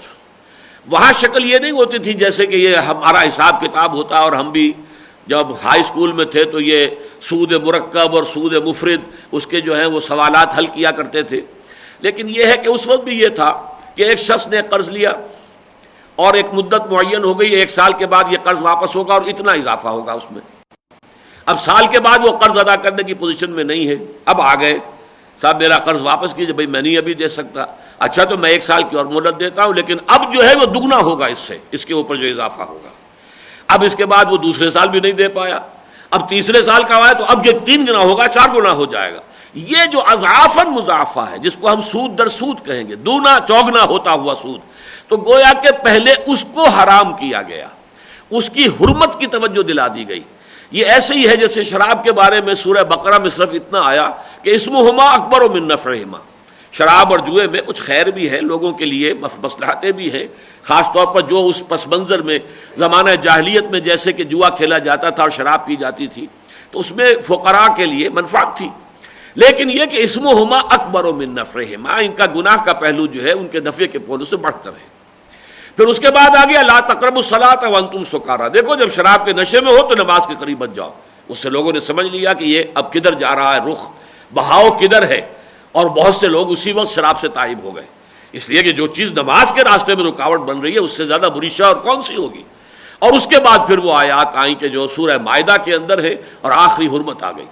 اسی طرح اس سود کے معاملے میں مذمت اولا تو آ گئی مکی صورت کے اندر، وما آتیتم من ربا لیربو فی اموال الناس فلا یربو عند اللہ. لیکن اس کے بعد جو اس کی سب سے زیادہ مکروہ شکل تھی، بدترین مبغوض ترین، پہلے اس کے بارے میں فرمایا یہ دگنا چوگنا جو ہوتا چلا جا رہا ہے معاملہ، سود در سود اور بڑھتا چلا جاتا ہے، اس کو روک دو، اس کو ختم کر دو. اس لیے اگرچہ بعض مفسرین کہتے ہیں کہ یہ آیت ہی حرمت کی آیت ہے، لیکن اس کے ساتھ پھر وہ معاملہ حل نہیں ہوتا. وہ میں حدیثیں بھی آپ کو سناؤں گا کہ یہ جو آیات آج ہم پڑھ رہے ہیں یہ ہے آخری آیات، اور اصل حرمت سود ان سے ہوئی ہے. اور یہ جو آیت ہے سورہ آل عمران کی، گمان غالب یہ ہے کہ وہ سن 3 ہجری میں نازل ہوئی ہے. تو سن 3 ہجری میں اگر حرمت قطعی ہو گئی ہوتی تو سن 8 یا 9 میں پھر مزید اس کی حرمت کے لیے آخری آیات جو ہے نازل کرنے کا کوئی مطلب نہیں تھا، کوئی اس کے لیے کوئی حکمت نظر نہیں آتی. اور پھر جب کہ حدیث بھی موجود ہے، حضرت عمر رضی اللہ تعالیٰ عنہ فرماتے ہیں کہ یہ آیت ربا اس وقت نازل ہوئی آخری دور میں کہ اس کے بعد حضور کا جلد ہی انتقال ہو گیا، اور ہم پوری طرح سمجھ نہ پائے، اور پوری طرح حضور نے ہم پر وضاحت نہیں کی کہ یہ سود کن کن چیزوں میں شامل ہے. لہذا فدعوا الربا والربا، وہ حدیث میں آپ کو اس کے متن کے ساتھ بعد میں سناؤں گا. لیکن یہ ہے کہ یہ جو اشکال رہا ہے بعض معاملات کے اندر، تو یہ اس لیے ہے کہ یہ بالکل آخری دور میں یہ آیات نازل ہوئی ہیں. تو اگر اس سے یہ یوں سمجھیے کہ 6 سال پہلے اگر یہ آیت نازل ہو رہی ہے، یہ غزوہ احد کے زمانے میں جو آیات نازل ہوئی ان میں شامل ہے، تو اس سے مراد ہے کہ وہ سود در سود، دگنا چوگنا، یہ جو بہت زیادہ بڑھوتری ہو رہی تھی اس کی شناعت کو واضح کر کے اس کی حرمت کا فیصلہ آ گیا۔ اور آخری رائے جو ہے وہ اب آ رہی ہے یہاں پر، ان آیات کو، اس پس منظر کو سمجھنے کے بعد اب ہم بڑی آسانی کے ساتھ ان آیات کا مطالعہ کر لیں گے۔ پہلے تو وہی آیت دوبارہ دہرا لیجئے، الذین ينفقون اموالهم باللیل والنہار سرا وعلانیۃ فلہم اجرہم عند ربہم ولا خوف علیہم ولا هم یحزنون، جو لوگ اپنے مال خرچ کرتے ہیں رات کے وقت میں بھی، دن کے وقت میں بھی، خفیہ طور پر بھی، اعلانیہ بھی، تو ان کا اجر ان کے رب کے پاس محفوظ ہے، اور نہ ان کے لیے کوئی خوف ہے اور نہ کوئی رنج۔ اس کے بارے میں نے عرض کیا تھا آپ سے کہ امام رازی نے بھی لکھا ہے کہ زمخشری نے یہ روایت نقل کی ہے، اور مفتی محمد شفیع صاحب نے بھی لکھا ہے کہ ابن عساکر کی روایت یہ ہے کہ یہ شان میں آئی ہے، یہ آیت بھی سورۃ اللیل کی آیات کی طرح یہ بھی حضرت ابو بکر رضی اللہ تعالی عنہ کی شان میں ہے، اس لیے کہ ایک موقع پر بالفعل ایسا ہوا کہ حضرت ابو بکر رضی اللہ تعالی عنہ نے 40,000 دینار خرچ کیے اللہ کی راہ میں، لیکن اس طور سے کیے کہ 10,000 رات کو کیے، 10,000 دن میں کیے، پھر 10,000 خفیہ انداز میں کیے، 10,000 اعلانیہ کیے، 40,000 کا انفاق اس طریقے سے کیا، اس پر یہ آیت نازل ہوئی۔ واللہ عالم، یہ جو اس قسم کی احادیث ہوتی ہیں ان کے کوئی بہت زیادہ جو ہے جرح و تعدیل جو ہے ان کے بارے میں کرنے کی ضرورت نہیں ہوتی، یہ فضیلت کی احادیث ہے، تو ان کو کوئی تسلیم کر لے تب بھی ٹھیک ہے، نہ تسلیم کرے تب بھی کوئی بات نہیں، کوئی مذائقہ نہیں۔ الذین ينفقون اموالهم باللیل والنہار سرا وعلانیۃ فلہم اجرہم عند ربہم ولا خوف علیہم ولا هم یحزنون، اس کے بارے میں وہ بات جو شروع میں نے عرض کی تھی نوٹ کر لیجئے کہ یہ میرے نزدیک ان اگلی 7 آیتوں کے ساتھ نازل ہوئی ہے سن 8 یا 9 ہجری میں، جن میں کہ حرمت کا آخری حکم آ رہا ہے۔ یہ در حقیقت ان 2 رکوعوں کے ساتھ نہیں ہے کہ جو اصل زمانہ ہے سورہ بقرہ کے نزول کا اس میں نازل ہو چکے تھے، اسی وجہ سے ان کے درمیان 37ویں رکوع کی تکمیل کا جو نشان ہے وہ میرے نزدیک بہت مبنی بر حکمت ہے۔ اب بات شروع ہوئی، الذین یاکلون الربا، وہ لوگ کہ جو کھاتے ہیں سود۔ سود خور، کھانے کا مطلب یہ نہیں ہوتا کہ سود کی رقم آئی تو رقم تو آپ نہیں کھاتے، استعمال کرتے ہیں، وہ کھانا در حقیقت ایک محاورے کے طور پر استعمال ہوتا ہے، سود خوری ہم کہتے ہیں۔ الذین یاکلون الربا، اور ربا کی تعریف میں آپ کو بتا چکا ہوں، کل قرض یجر منفعۃ فہو ربا، ہر قرض کے ساتھ اگر کوئی منفعت ہے، کوئی اضافہ ہو گیا ہے تو وہ ربا ہے۔ یہ حدیث ہے حضور صلی اللہ علیہ وسلم کی۔ تو جو لوگ ربا کھاتے ہیں، سود کھاتے ہیں، لا یقومون الا کما یقوم الذی یتخبطہ الشیطان من المس، وہ نہیں کھڑے ہوتے یا نہیں کھڑے ہوں گے مگر اس شخص کی طرح سے کہ جس کو مخبوط الحواس کر دیا ہو جن نے، شیطان جن نے اسے چھو کر۔ یہ جو خبط کا لفظ آیا، مخبوط الحواس ہم کہتے ہیں، ایک شخص مخبوط الحواس ہے، پاگل ہے، دیوانہ ہے، اس کا ذہنی توازن ٹھیک نہیں ہے، اس کی باتیں جو ہیں ایک دوسرے کے ساتھ مربوط نہیں ہے، وہ خبط کہتے ہیں اس کو۔ تو وہ شخص کے جس کے حواس جو ہیں گم کر دیے ہیں، اور یہ جن، شیاطین جن کا مس یا لپٹ جانا۔ اب اس سے بعض لوگوں نے یہ رائے بھی نکالی ہے کہ اس سے ثابت ہو رہا ہے کہ جنات اس طریقے سے اثر انداز ہو سکتے ہیں، اگرچہ اس کا امکان ہے، لیکن ایک دوسری رائے بھی بہت قوی ہے کہ اصل میں اس قسم کے معاملات میں اللہ تعالیٰ قرآن مجید میں لوگوں کے جو عام محاورے میں چیزیں آتی ہیں، جو ان کے عام خیالات ہوتے ہیں اور محاورے کے طور پر استعمال ہوتے ہیں، اس کو بطور محاورہ استعمال کر لیتا ہے۔ اس سے یہ لازم نہیں آتا کہ اس سے یہ ثابت ہو رہا ہو کہ واقعتاً جن جو ہے وہ کسی انسان سے لپٹ کر اور اس کو مخبوط الحواس بنا سکتے ہیں۔ اور جنون کا جو معاملہ ہے، کیونکہ عرب میں تو ان کا خیال یہی تھا جنون جن سے بنا ہے، جنون ہوتا ہے اسے جسے جن آ گیا ہو، جس پر جن مسلط ہو گیا ہو، جن سے ہی جنون ہے، مجنون ہے، مجنون مفعول ہے جن سے، جس پر کہ جن آ گیا، جس پر جن مسلط ہو گیا۔ تو یہ چونکہ ان کے ہاں تصور تھا تو اس محاورے کو یہاں پر استعمال کر لیا گیا۔ ایک رائے یہ ہے، میرے نزدیک یہی رائے زیادہ صحیح ہے، لیکن دوسری رائے کو بھی آپ سراسر غلط نہیں کہہ سکتے۔ اب یہ جو ہے میں نے 2 ترجمے کیے، کھڑے ہوتے ہیں یا کھڑے ہوں گے، کیونکہ فعل مضارع میں عربی زبان میں دونوں شامل ہیں، حال بھی اور مستقبل بھی۔ حال کا ترجمہ کھڑے ہوتے ہیں اور مستقبل کا کھڑے ہوں گے۔ تو زیادہ تر گمان یہ ہے کہ اس سے مراد یہ ہے کہ جب قبروں سے نکلیں گے، حشر میں جب ہوں گے تو مخبوط الحواس ہوں گے، یہ ان کے جو ہے ہوش ٹھکانے نہیں ہوں گے، اس وقت ان کی کیفیت ہوگی مجنونوں کی سی۔ لیکن ایک شکل یہ بھی ہے، خود دنیا میں بھی واقعہ یہ ہے کہ ایک طرح کا جنون ہوتا ہے جو سود خوروں کے اوپر مسلط ہو جاتا ہے، اور کسی بات کی سوجھ بوجھ رہتی نہیں، کوئی نیکی کی، کوئی خیر کی، کوئی بھلائی کی، کوئی اچھائی کی، کوئی کسی کے ساتھ جو ہے صلہ رحمی کی، کوئی خدمت خلق کی، کوئی بات رہتی نہیں، سود خوری۔ از ربا آخر چمی زائد فتن، کسند آند لذت قرض حسن، از ربا جاں تیرا دل چوں خشت و سنگ۔ اس سود سے تو انسان کا باطن تو تاریک ہو جاتا ہے، وہ جو نور ہے، روحانی نور انسان کے اندر، وہ ختم ہو جاتا ہے۔ از ربا جاں تیرا دل چوں خشت و سنگ، اور دل ایسا ہو جاتا ہے جیسے کہ اینٹ ہو یا پتھر ہو، سخت ہو جاتا ہے۔ آدمی درندہ بے دندان و چنگ، اور انسان جو ہے سود خور وہ درندہ بن جاتا ہے، اگرچہ اس کے درندوں والے دانت نہیں ہوتے بھیڑیے والے، اور اس کے جو ہے پنجے نہیں ہوتے ہیں بیڑیوں والے، لیکن بیڑیا بن جاتا ہے۔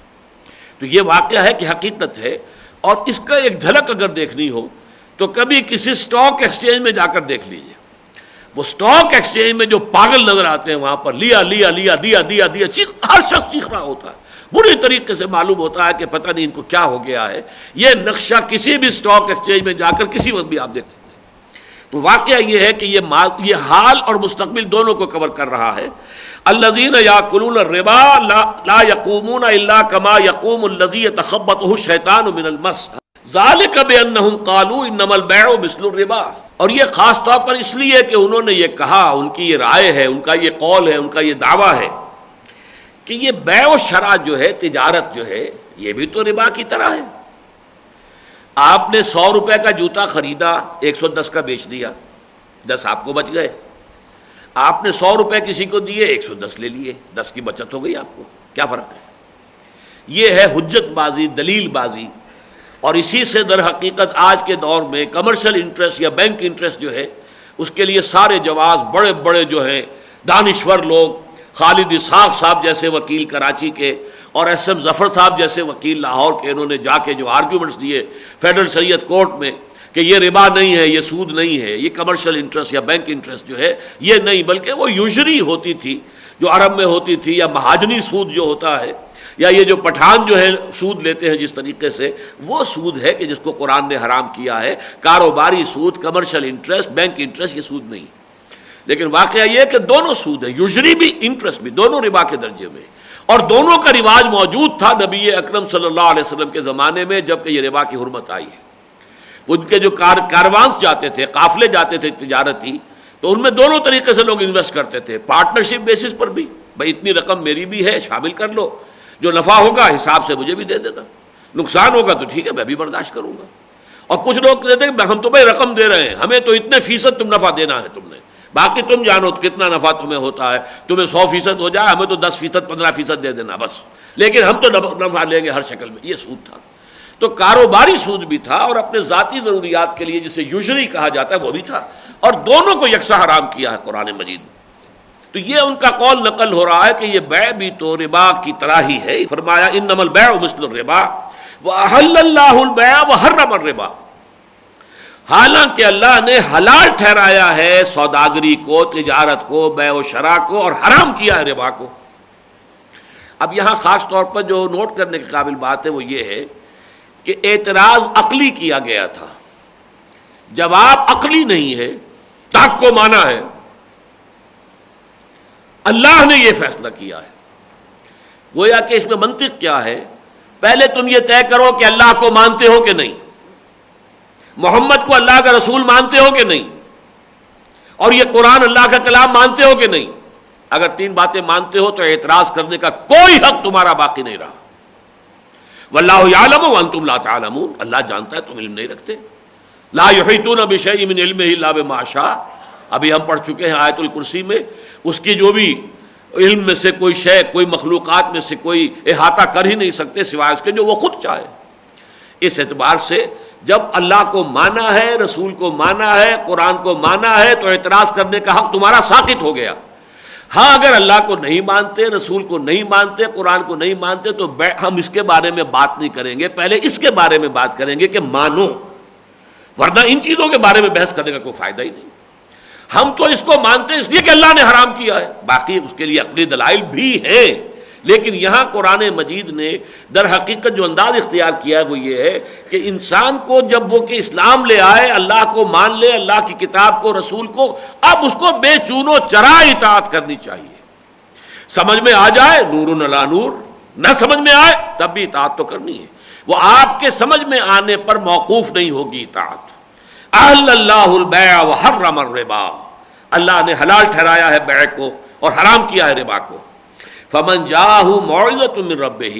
تو جس شخص تک پہنچ گئی یہ نصیحت اس کے رب کی جانب سے، فانتہا، اور وہ باز آ گیا، یعنی اب تک تو اس کے علم میں نہیں تھا، یہ آخری حکم جو دیا جا رہا ہے وہ ابھی اس کے علم میں نہیں آیا تھا، تو اگر وہ جاری رکھے ہوئے تھا اپنا سودی کو لین دین تو ٹھیک ہے، اب تک جو ہو گیا فلہ ما سلف، جو بھی اس نے سود کے ذریعے سے کمائی حاصل کی ہے، اب یہ نہیں کہا جا رہا کہ وہ واپس کرو، حساب لگاؤ ساری زندگی تم نے کتنا سود لیا تھا اور وہ واپس کرو، نہیں، فلہ ما سلف، اسی کا رہے گا، یہ لام تملیک ہے، جو گزر چکا پہلے وہ اسی کا ہے، وہ اس سے ڈیمانڈ نہیں کیا جائے گا، اس سے واپس نہیں مانگا جائے گا، اس سے نہیں لیا جائے گا، اس کا حساب کتاب نہیں ہوگا۔ وَأَمْرُهُ إِلَى اللَّهِ، لیکن اس کا معاملہ اللہ کے حوالے رہے گا، یعنی یہ کہ واقعتاً اس نے دل سے مانا یا مجبوراً مانا،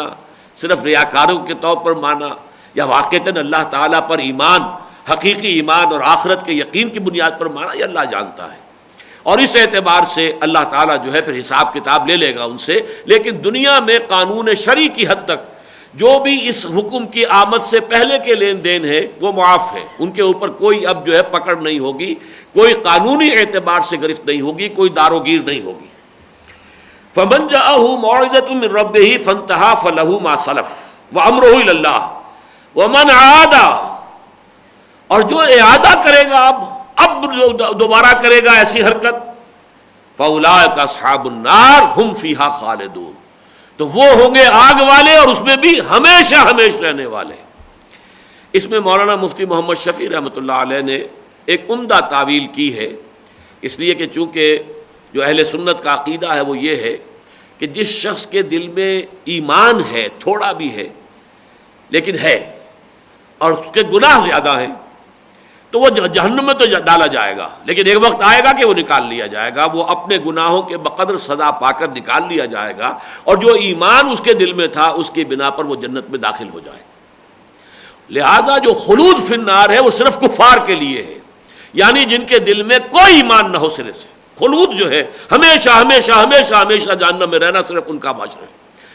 اس حوالے سے پھر وہ اس کی جو توجیہ کر رہے ہیں وہ یہ ہے کہ یہ لوگ اصحاب النار پہلے تو ہوگا اس وجہ سے کہ انہوں نے ایک حرام جو ہے اس شے کا ارتکاب کیا، گناہ کبیرہ کیا، تو جائیں گے لازماً جہنم میں، اور چونکہ وہ اسے حرام نہیں سمجھ رہے، ان کا حرام نہ سمجھنا کفر ہے، لہذا اولئک اصحاب النار ھم فیہا خالدون، اس کفر کی وجہ سے وہ اس میں خلود فی النار، ہمیشہ ہمیش کے لیے جہنم میں رہنا جو ہے یہ ان کا مقدر ہوگا۔ یہ انہوں نے تعویل اور توجیہ کی ہے، مجھے اچھی لگی ہے، اس لیے کہ یہاں پر عام طور پر جو ہے ہمارے جو مفسرین ہیں وہ احتیاط کرتے ہیں کہ ایمان کی ذرا بھی نمک ہو تو اس کے لیے پھر خلود فی النار کا کوئی معاملہ نہ آنے پائے، اگرچہ بعض مواقع پر ایسا ہوتا ہے، یہاں تو صراحت چونکہ ہمیں مل گئی ہے لہذا ان کی تعویل کو میں نے پسند کیا اور قبول بھی کیا، بعض جگہوں پر نہیں ہے۔ مثلا وہ جو آیت مبارکہ ہے کہ کیا تم نے افتؤمنون ببعض الکتاب وتکفرون ببعض فما جزاء من يفعل ذلك منكم الا خزي في الحیاۃ الدنیا ویوم القیامۃ یردون الی اشد العذاب، اس آیت میں بھی کچھ تعویلیں کرتے ہیں۔ اسی طرح ایک آیت وہ جو ہے بلا من کسب سیئۃ واحاطت به خطیئته فاولئک اصحاب النار ھم فیہا خالدون، جس شخص نے جان بوجھ کر ایک بھی گناہ کبیرہ کا ارتکاب کیا اور اس ایک گناہ نے اس کا احاطہ کر لیا، احاطت به خطیئته فاولئک اصحاب النار ھم فیہا خالدون، تو وہ تو جہنمی ہوں گے، اس میں ہمیشہ ہمیشہ رہیں گے۔ وہاں وہ اصراحت کرتے ہیں کہ یہ گناہ جو ہے اس طرح احاطہ کر لے انسان کا کہ پھر دل میں ایمان رائی کے دانے کے برابر بھی نہ رہ جائے، تب خالدون کا معاملہ ہوگا، لیکن اگر یہ کہ ایمان کی کوئی رمق بھی برقرار ہے تو خلود نہیں ہوگا۔ بہرحال یہاں انہوں نے جو توجیہ کی ہے وہ مجھے پسند ہے. میں نے جیسے کہ عرض کیا کہ فرمایا فَأُولَٰئِكَ أَصْحَابُ النَّارِ هُمْ فِيهَا خَالِدُونَ. جہنم میں داخلہ تو اس وجہ سے ہوگا کہ ایک گناہ کبیرہ کا ارتکاب کرتے رہے، اور خلود اس لیے ہوگا کہ انہوں نے اسے بیع کے مماثل قرار دے کر گویا کہ اس کی حرمت کا انکار کیا، اور اللہ کی کسی حرام کردہ شے کو حلال سمجھنا کفر ہے. یمحق اللہ الربا ویربی الصدقات. اب یہ وہ لفظ آ گیا جو سورہ روم میں ہم پڑھ چکے ہیں، فلا یربو عند اللہ وما آتیتم من ربا لیربو فی اموال الناس فلا یربو عند اللہ. یہاں آ گیا اللہ تعالیٰ سود کو مٹاتا ہے اور صدقات کو ارتقاء دیتا ہے، ترقی دیتا ہے، پالتا ہے، پروان چڑھاتا ہے. یہاں پھر وہ تقابل آ گیا صدقات کے مقابلے میں سود. میں نے اسی لیے آج تمہیداً جو ہے اس بات کو بہت واضح کیا تھا کہ یہ دو چیزیں ایک دوسرے کے مقابل ہیں، صدقہ، خیرات، انفاق، اور ادھر سود، اور دونوں کا تعلق عفو سے ہے. جو بھی آپ کی ضرورت سے زائد ہے، جس پر کہ ہمارا سارا بینکنگ کا نظام بچت بچت بچت بچت بچت کے اوپر چل رہا ہے، اس بچت کا مصرف یہ ہے اصل میں اللہ کی راہ میں دے دو، اللہ کی رضا حاصل کرو، آخرت کا بدلہ جو ہے وہ تم اختیار کر لو. لیکن یہ ہے کہ وہ جو دنیا دارانہ ذہنیت ہے اور وہ جو سرمایہ دارانہ ذہنیت ہے وہ یہ ہے کہ نہیں، مزید اس سے کمائی کا اس کو ذریعہ بناؤ. تو فرمایا اللہ تعالیٰ ترقی دیتا ہے، پروان چڑھاتا ہے صدقات کو. اللہ تعالیٰ کے ہاں تو بڑھتے رہتے ہیں. ایک بھی آپ نے جو ہے اللہ کی راہ میں کوئی نیکی کی ہے، وہ وہاں پر ایک بیج بن کر جو ہے جنت کے اندر، اور اس سے جو درخت بنے گا اور اس سے جو بھی پھل آئیں گے وہ سب اس نیکی کا ثمرہ ہوں گے جن کو کہ اللہ پروان چڑھا رہا ہے. یمحق اللہ الربا، اللہ تعالیٰ ربا کو مٹا دیتا ہے. یہ وہ بات ہے کہ جس کو ویسے تو یہ کہ عقیدتاً اور ایمان کے اعتبار سے تو جو ہمارا قرآن پر ایمان ہے اس کے بنا پر ہم یہ ماننے پر مجبور ہیں کہ یقیناً سود جو ہے وہ اکانومی کو برباد کرنے والی شے ہے. فیکٹس اینڈ فگرز کے حوالے سے اللہ تعالیٰ اجر عطا فرمائے. شیخ محمود احمد ایک صاحب ہوتے تھے، اور وہ تھے تو انگریزی کے پروفیسر، لیکن یہ کہ واقعتاً میں نے اپنی زندگی میں جس قدر سود کی نفرت ان میں دیکھی ہے آج تک کسی بڑے سے بڑے عالم کے دل میں بھی نہیں دیکھی. انہیں اتنی نفرت تھی سود سے، اور سود کی حرمت کا صحیح جو قرآن مجید کا اور حدیث کا جو اندازہ ہے اس کے اعتبار سے پروپورشنیٹ جو ہے کیفیت قلبی، میں نے احساسات کی کیفیت وہ جتنی ان کی دیکھی ہے میں نے آج تک کسی اور کی نہیں دیکھی. انہوں نے فیکٹس اینڈ فگرز کے ذریعے سے یہ بات ثابت کی ہے کہ انٹرسٹ کی بنیاد پر اکانومی میں دو چیزیں بڑھتی ہیں، انفلیشن اور ان امپلائمنٹ. انفلیشن بڑھی، ان امپلائمنٹ بڑھا، پھر ریٹ آف انٹرسٹ اور بڑھ گیا، پھر انفلیشن اور بڑھ گئی، ان امپلائمنٹ اور بڑھ گئی، نتیجے میں ریٹ آف انٹرسٹ اور بڑھ گیا. یہ ایک وشس سرکل ہے. انہوں نے تمام اعداد و شمار کے ساتھ ثابت کیا ہے. ان کی مارکت الارا کتاب ہے مین اینڈ منی، یہ جو انسان کا معاملہ رہا ہے سرمایہ کے ساتھ، جس کا میں نے بعض اوقات حوالہ دیا ہے ایچ جی ویلز کا بھی، کہ ایچ جی ویلز یہ لکھتا ہے، اب یہ مجھے یاد نہیں کہ short history of the world میں ہے یا concise history of the world میں ہے، دو کتابیں ہیں اس کی تاریخ عالم پر. اس میں ایک نے اس نے لکھا ہے کہ رومن امپائر میں پہلی مرتبہ سکے کا رواج ہوا. اس سے پہلے دنیا میں سکہ نہیں تھا، بارٹر تھی، صرف تبادلہ اشیاء کا. ایک شخص کھیت میں کام کر رہا ہے، گندم اگالی ہے اس نے، اور ایک شخص جو ہے کرگے پر بیٹھا ہوا کپڑا بن رہا ہے، کھدر. بس وہ آیا، اس نے کچھ گندم دے دی، کچھ کھدر لے گئے، اللہ اللہ، بیچ میں کوئی سکہ ہے ہی نہیں. سارا کا سارا معاملہ ایکسچینج پر تھا، بارٹر تھا. اور یہ سمپلسٹ فارم آف اکانومی تھی، جس کے اندر اب کیا کریں گے آپ؟ کتنا گندم آپ اپنے پاس ذخیرہ کر لیں گے، کتنا کپڑا وہ بیچارہ جو ہے وہ اپنے پاس جمع کر لے گا، ہولڈنگ کتنی کر لے گا، کچھ نہیں کر سکتا. لیکن جب یہ ہو گیا صاحب ایک تولہ سونا مساوی ہے اتنے من گندم کے، اور ایک تولہ سونا مساوی ہے اتنے گز یا اتنے تھان جو ہے وہ کھدر کے، اب آسان کام ہو گیا. آپ نے اپنی تجوری میں وہ جو تولہ ہے، وہ جو سونا ہے، اس کا سکہ جمع کیا ہوا ہے. اب آپ کے پاس وہ طاقت ہے، مارکیٹ کو مینیپولیٹ کر سکتے ہیں. زیادہ خرید لیا، قیمت بڑھ گئی، ایک دم ریلیز کر دیا، قیمت گر گئی. اور یہ سارا جو ہوتا ہے جو مارکیٹس کا اپ اینڈ ڈاؤن اس وجہ سے ہوتا ہے. کہ وہ سرمایہ جو ہے وہ کھیل رہا ہے اب سکے کی وجہ سے۔ اس موقع پر لکھا ہے اس نے ایچ جی ویلز نے، انسان کو یہ احساس نہیں تھا کہ سکے کی ایجاد کے نتیجے میں اس نے اپنی گردن میں کتنا بڑا توق ڈال لیا ہے۔ یعنی انسان کی اقتصادیات کے اندر جو بڑی پیچیدگی پیدا ہوئی ہے وہ سکے کے ایجاد سے پیدا ہوئی۔ اس کے بعد ایک مرحلہ آیا کہ سکہ بھی گیا، کاغذ رہ گیا، اور وہ کاغذ کے پیچھے جو بھی بینک ایشو کرتا تھا یہ اس کے اوپر لازم تھا کہ سونا موجود رہے وہاں، اس لیے کہ لکھا ہوتا تھا کہ آپ یہ $1 جب بھی پیش کریں گے بل اتنا سونا آپ کو مل جائے گا۔ ایک وقت میں آ کر وہ بھی ختم، اب کوئی پابندی نہیں ہے، اب چھاپتے رہیے آپ اور جس طرح چاہیں جو ہے اکانومی کو مینوپولیٹ کیجئے، جس کو چاہیں اٹھا دیں، جس کو چاہیں گرا دیں۔ انڈونیشیا کا، ملیشیا کا، کوریا کا جو حشر کیا ہے مغرب کے سرمایہ داروں نے وہ آپ کے علم میں ہے، جو سمجھے جا رہے تھے کہ یہ تو یعنی ایشین ٹائیگرز بن گئے ہیں، اتنی زبردست اکانومیز ہیں، اور دیکھتے دیکھتے بیٹھ گئی۔ اور اسی طرح کا معاملہ سمجھ لیجئے امریکہ کا ہے۔ دنیا کی سب سے زیادہ مقروض حکومت central government of United States of America ہے۔ اس کا ڈیٹ جو ہے وہ ٹریلینز کے اندر جاتا ہے، بلینز نہیں، ٹریلینز۔ ٹریلینز کیا ہے؟ 1000 بلین پر ایک ٹریلین ہوگا، تو اس کا جو ڈیٹ ہے وہ ٹریلینز کے اندر ہے۔ اور کون ہے قرض خواہ؟ یہودی بینکرز، اور جو ان کی کرنسی کا جو ہے ایشو وہ بھی ان بینکرز کے ہاتھ میں ہے، حکومت کے ہاتھ میں نہیں ہے۔ ساری اکانومی یہودیوں کے ہاتھ میں ہے، جب چاہے اٹھا دیں، جب چاہے گرا دیں۔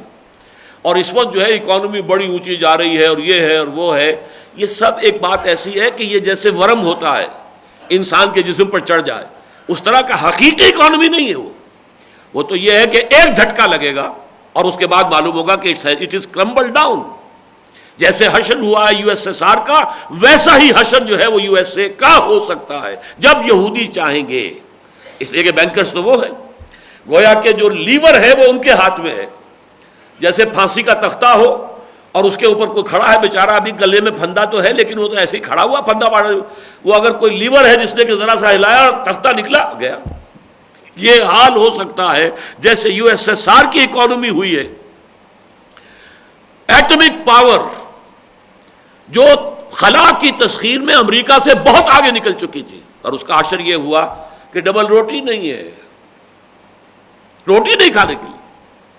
اور یہ سارا جو ہے یہودیوں کا اپنا جب بھی پلان ہے، اور جب بھی ہوگا یہی حشر امریکہ کا کر دیں گے۔ تو یمحق اللہ الربا، اللہ تعالیٰ مٹاتا ہے، تباہ کرتا ہے، برباد کرتا ہے ربا کو، اور یربی صدقات، صدقات کے اندر جو ہے برکت پیدا کرتا ہے۔ اچھا، صدقات میں برکت کیسے پیدا ہوتی ہے وہ بھی بڑی صاف بات ہے۔ آپ نے کسی کو صدقہ دیا، اس کی کوئی پرچیزنگ پاور بن گئی، وہ بازار میں جا کر کوئی شے خریدے گا، اکانومی کو بوسٹر ملا۔ یہ نیچرل بوسٹر ہے جو ہو رہا ہے، اس لیے کہ اس کی گردش کے اندر آپ کی وہ رقم جو ہے اس طور سے شامل ہو گئی ہے۔ اس طریقے سے جو صدقات، آخر صدقہ کسی نے لے جا کر وہ گھر میں دفن تو نہیں کر دینا ہے، صدقہ لے کر جائے گا تو کوئی خرچ کرے گا، استعمال کرے گا، اس سے معاشرے کے اندر عمومی جو ہے ایک برکت پیدا ہوگی۔ پھر یہ کہ وہ جو ہیوز اور ہیو ناٹس کے درمیان گیپ جو ہے اتنا نہیں ہوگا، یہ گیپ کسی وقت ایکسپلوژن بن سکتا ہے، اور کسی وقت وہ جو بھوکے بھیڑیے ہیں وہ لے کر خنجر ہاتھ میں اور پیسوں والوں کے پیٹ جو ہے پھاڑنے کے لیے میدان میں آ سکتے ہیں۔ ان تمام سے نجات ملتی ہے صدقات کے ذریعے سے۔ یمحق اللہ الربا ویربی الصدقات واللہ لا یحب کل کفار اثیم، اور یقیناً اللہ تعالی ہرگز پسند نہیں کرتا ان لوگوں کو کہ جو ناشکرے ہیں اور گناہ گار ہیں۔ اللہ تعالیٰ کے احکام کا شکر ادا کرنا چاہیے، وہ علیم ہے، وہ حکیم ہے، اس نے جو حکم دیا ہے حکمت پر مبنی دیا ہے، انسانوں کی مصلحت کے لیے دیا ہے۔ اور یہ کہ گناہ جو ہے اسیم بھی ہیں وہ، کہ وہ گناہ کر رہے ہیں جانتے بوجھتے، اللہ کی حرام کردہ شے کے اندر ملوث ہے۔ ان الذین آمنوا وعملوا الصالحات واقاموا الصلاة وآتوا الزکاة لهم اجرهم عند ربهم، یقیناً وہ لوگ کہ جو ایمان لائے اور جنہوں نے نیک عمل کیے اور جنہوں نے نماز کو قائم کیا اور زکوٰۃ کا اہتمام کیا، ان کے لیے اجر ہے ان کے رب کے پاس۔ ولا خوف علیہم ولا هم یحزنون، نہ وہ کسی خوف سے دوچار ہوں گے اور نہ حزن سے۔ اللہم ربنا اجعلنا منہم، اللہم ربنا اجعلنا منہم۔ یا ایھا الذین آمنوا اتقوا اللہ وذروا ما بقی من الربا، اے ایمان کے دعوے دارو اللہ کا تقوی اختیار کرو اور چھوڑ دو، معاف کر دو جو بھی رہ گیا ہے اب سود میں سے، یعنی آج کے بعد کوئی سود کی ایک پائی بھی وصول کرنا تمہارے لیے جائز نہیں۔ یہ ہے آخری حکم، حرمت ربا کی آخری آیت، ذروا ما بقی من الربا ان کنتم مومنین، اگر تم مومن ہو، یعنی اگر یہ نہیں کرتے تو تمہارا دعویٰ ایمان جھوٹا ہے، پھر تمہیں اللہ پر ایمان نہیں ہے یا رسول پر ایمان نہیں ہے یا قرآن پر ایمان نہیں ہے، کہیں نہ کہیں پانی مر رہا ہے اگر تم اس کے باوجود اگر باز نہیں آتے۔ یا ایھا الذین آمنوا اتقوا اللہ وذروا ما بقی من الربا ان کنتم مومنین فإن لم تفعلوا، اور اگر تم ایسا نہ کرو گے فاذنوا بحرب من اللہ ورسولہ، تو کان کھول کر سن لو، اذن کہتے ہیں کان کو، فاذنوا کان کھول کر سن لو، اعلان جنگ ہے اللہ اور اس کے رسول کی طرف سے۔ یہ الفاظ کسی اور چیز کی مذمت میں قرآن میں نہیں آئے۔ سب سے زیادہ سخت انداز جو ہے تنبیہ کا، زجر کا، توبیخ کا، ملامت کا، ڈانٹ کا، وہ یہ ہے اگر بات نہیں آتے ہو فاذنوا بحرب من اللہ ورسولہ، تو پھر اللہ اور اس کے رسول کی طرف سے تمہیں الٹیمیٹم ہے، تمہارے خلاف اعلان جنگ ہے۔ یہ ہے آج مسلمانوں کا معاملہ، کیوں اللہ ان کی مدد نہیں کر رہا؟ سوچنے کی بات ہے آج کیوں ذلیل کے کل تک نہ تھی پسند گستاخی فرشتہ ہماری جناب میں، اور رحمتیں ہیں تیری اغیار کے کاشانوں پر، اور برق گرتی ہے تو بیچارے مسلمانوں کیوں بڑھتی ہے؟ اس لیے کہ اللہ اور اس کے رسول کا تو اعلان جنگ ہے ہمارے خلاف۔ کوئی ایک ملک بھی ایسا نہیں جس کی اکانومی سود سے پاک ہو۔ میں نہیں کہہ سکتا کہ افغانستان کا اس وقت کیا حال ہے، لیکن یہ کہ کہیں ویسے یہ کہ ایک قسم کا سود تو ہمارے ہاں وہ میرے نزدیک ہے،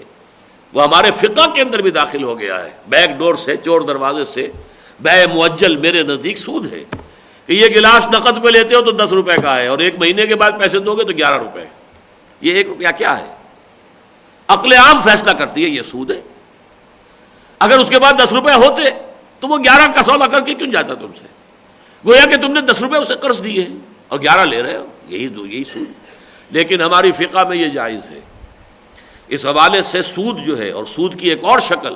مزارعت، زمین کا سود، وہ بھی ہمارے یہاں داخل ہوا ہے۔ لہذا ہمارے ہاں ویسے اسی لیے میں سمجھتا ہوں کہ علماء اتنے حساس ہیں ہی نہیں سود کے بارے میں۔ میں تو ابھی پشاور گیا ہوا تھا تو وہاں امام کے نام سے ایک مقامی تنظیم بنی ہے، پہلے وہ کوئٹے میں بنی تھی، اب پشاور میں بنی ہے۔ تمام دینی جماعتیں ہیں، تنظیمیں ہیں، 22 کے قریب ہیں، ان میں تنظیم اسلامی بھی شامل ہے، اور وہ وہاں پر یہ جو اب یہ چل رہا ہے ٹی وی کا وہ جو کیا کہتے ہیں اس کو، کیبل نیٹ ورک، اس کے خلاف انہوں نے ایک مہم چلائی۔ ابتداءً انہیں کامیابی بھی ہوئی، لیکن پھر کیبل نیٹ والوں نے جو ہے، نیٹ ورک والوں نے رٹ لیا اور حکومت سے جو ہے اجازت لے لی کہ یہ سینٹرل گورنمنٹ کا معاملہ ہے، یہ پروونشل گورنمنٹ اس میں دخل نہیں دے سکتی، ورنہ وہاں کے گورنر نے ان کے دباؤ میں آ کر پابندی لگا دی تھی، لیکن اب پابندی کھل گئی۔ بہرحال وہ مجھ سے ملنے آئے تھے سب لوگ، 8-10 جماعتوں کے نمائندے تھے، تو میں نے کہا کہ آپ جس خیر میں بھی،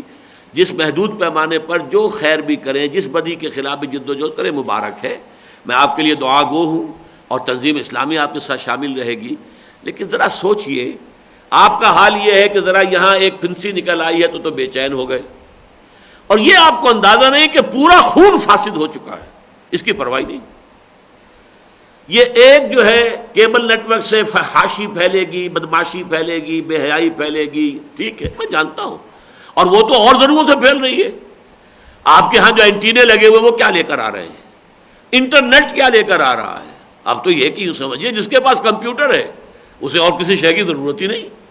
وہ جو بھی چاہے پورنوگرافک پروگرام بڑے سے بڑا جب چاہے دیکھ لے، اس کے لیے تو کھلی ہے دنیا۔ تو لہذا یہ تو دجال کے وہ ایک کے بعد دوسرا، دوسرے کے بعد تیسرا حملہ ہے، لیکن علماء کا یہ ہے کہ وہ اس چیز پر اب گھبرا گئے، کر کچھ نہیں سکیں گے، تھوڑا سا جو ہے وہ ہل جل کر کے پھر ہوگا تو وہی جو یہ رخ جا رہا ہے، گاڑی تو چل رہی ہے، آپ گاڑی جو چل رہی ہے ایک خاص سمت میں، آپ اس کو جب تک کہ انجن کو نہیں پکڑیں گے اور اس کو نہیں بند کریں گے، گاڑی تو چلتی جائے گی۔ آپ ڈبے کے اندر بیٹھے ہوئے کشمکش آتے رہیے، ادھر سے ادھر اپنا رخ کر لیجئے۔ یہ مولانا مودودی نے تمثیل پیش کی تھی کہ جب تک نظام کو نہ بدلا جائے تو اس شخص جو اس گاڑی میں سوار ہے وہ مجبور ہے اسی رخ پر چلا جا رہا ہے جس طرف کہ وہ نظام اس کو لے کر جا رہا ہے۔ زیادہ سے زیادہ وہ یہ کر سکتا ہے کہ اپنی پیٹھ کر دے ادھر جدھر وہ گاڑی جا رہی ہے، بس، اور کیا کرے گا؟ جائے گا تو ادھر ہی، منہ نہ کرے پیٹھ کر دے گا۔ تو جب تک نظام نہیں بدلتا، اس نظام بدلنے کی آپ کو فکر ہی نہیں ہے۔ تب میں نے کہا کہ حدیث میں آ رہا ہے کہ سود کے گناہ کے 70 حصے ہیں، جن میں کچھ چھوٹے ہیں کچھ بڑے ہیں، اور سب سے چھوٹا اس کے مساوی ہے کہ کوئی شخص اپنی ماں کے ساتھ زنا کرے، اس پر آپ کو کوئی فکر ہی نہیں۔ آج تک علماء نے کوئی تحریک چلائی ہی نہیں۔ بہرحال یہ میں نے عرض کیا تھا کہ چونکہ خود فقہ میں سود در آیا ہے، ایک بڑے یوں سمجھیے کہ نقب لگا کر پشت سے، اس لیے وہ احساس کند ہو گیا، اس کے اندر وہ تلخی ہے ہی نہیں۔ اور میں نے اپنا مشاہدہ آپ کو بتا دیا، میں نے اپنی زندگی میں جس قدر اس معاملے کے اندر نفرت اور جس قدر حساسیت دیکھی تھی شیخ محمود احمد مرحوم میں نے آج تک کسی اور میں نہیں دیکھی۔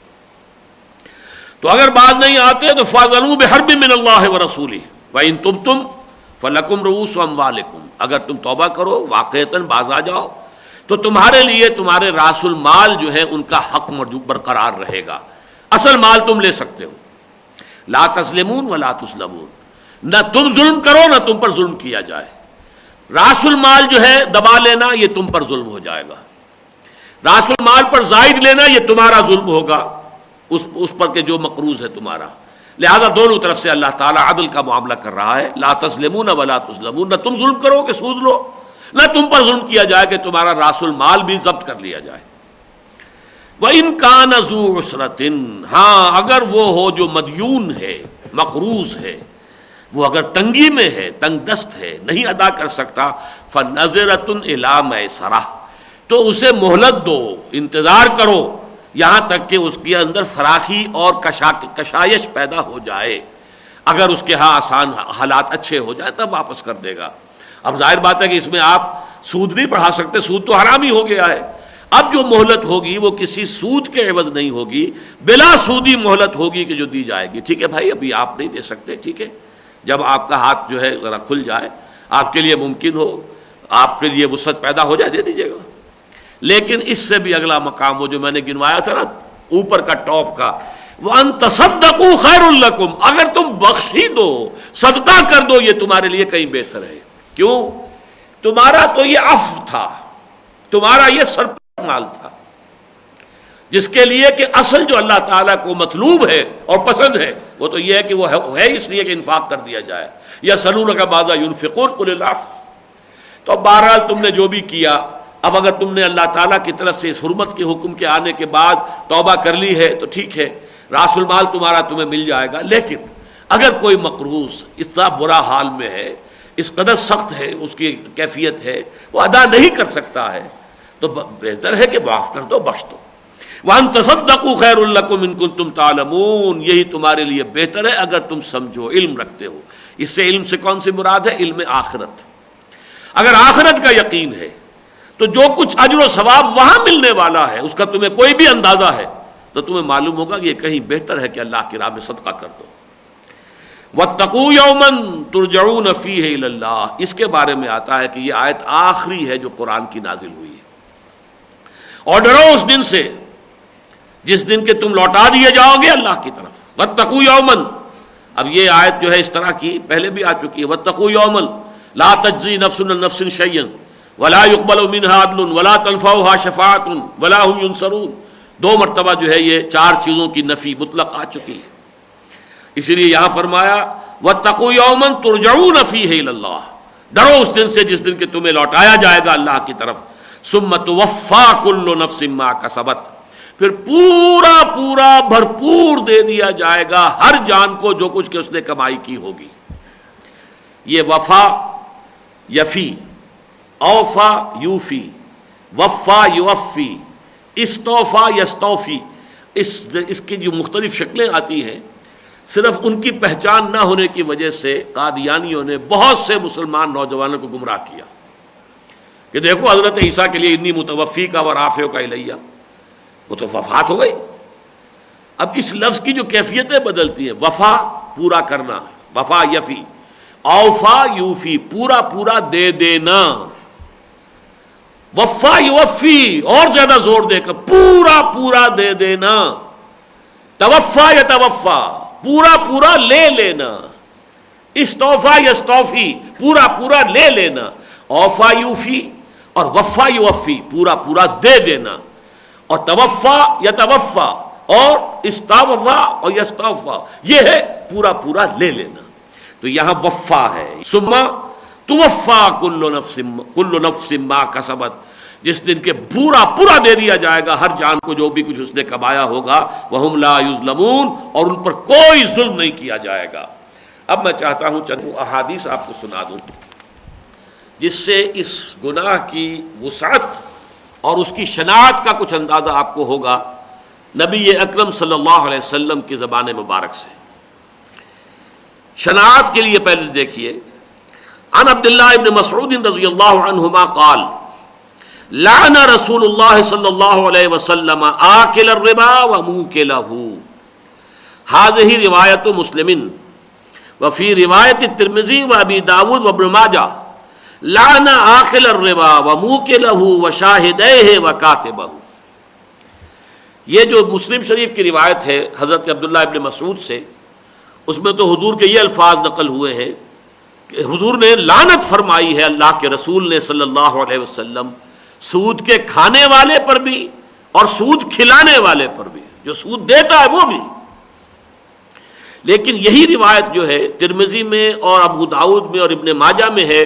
تو اس میں مزید اضافہ ہے، لعن آکل الربا وموکلہ وشاہدیہ وکاتبہ. اللہ کے رسول نے لعنت فرمائی سود کھانے والے پر، کھلانے والے پر،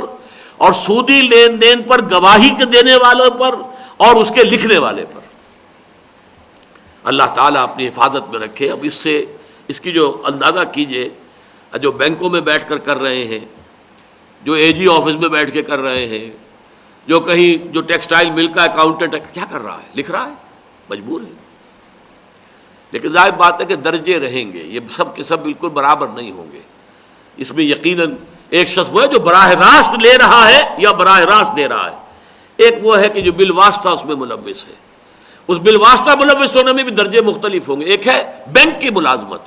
وہ بینک تو بنیادی طور پر ہے ہی سود کی بنیاد پر قائم ہے.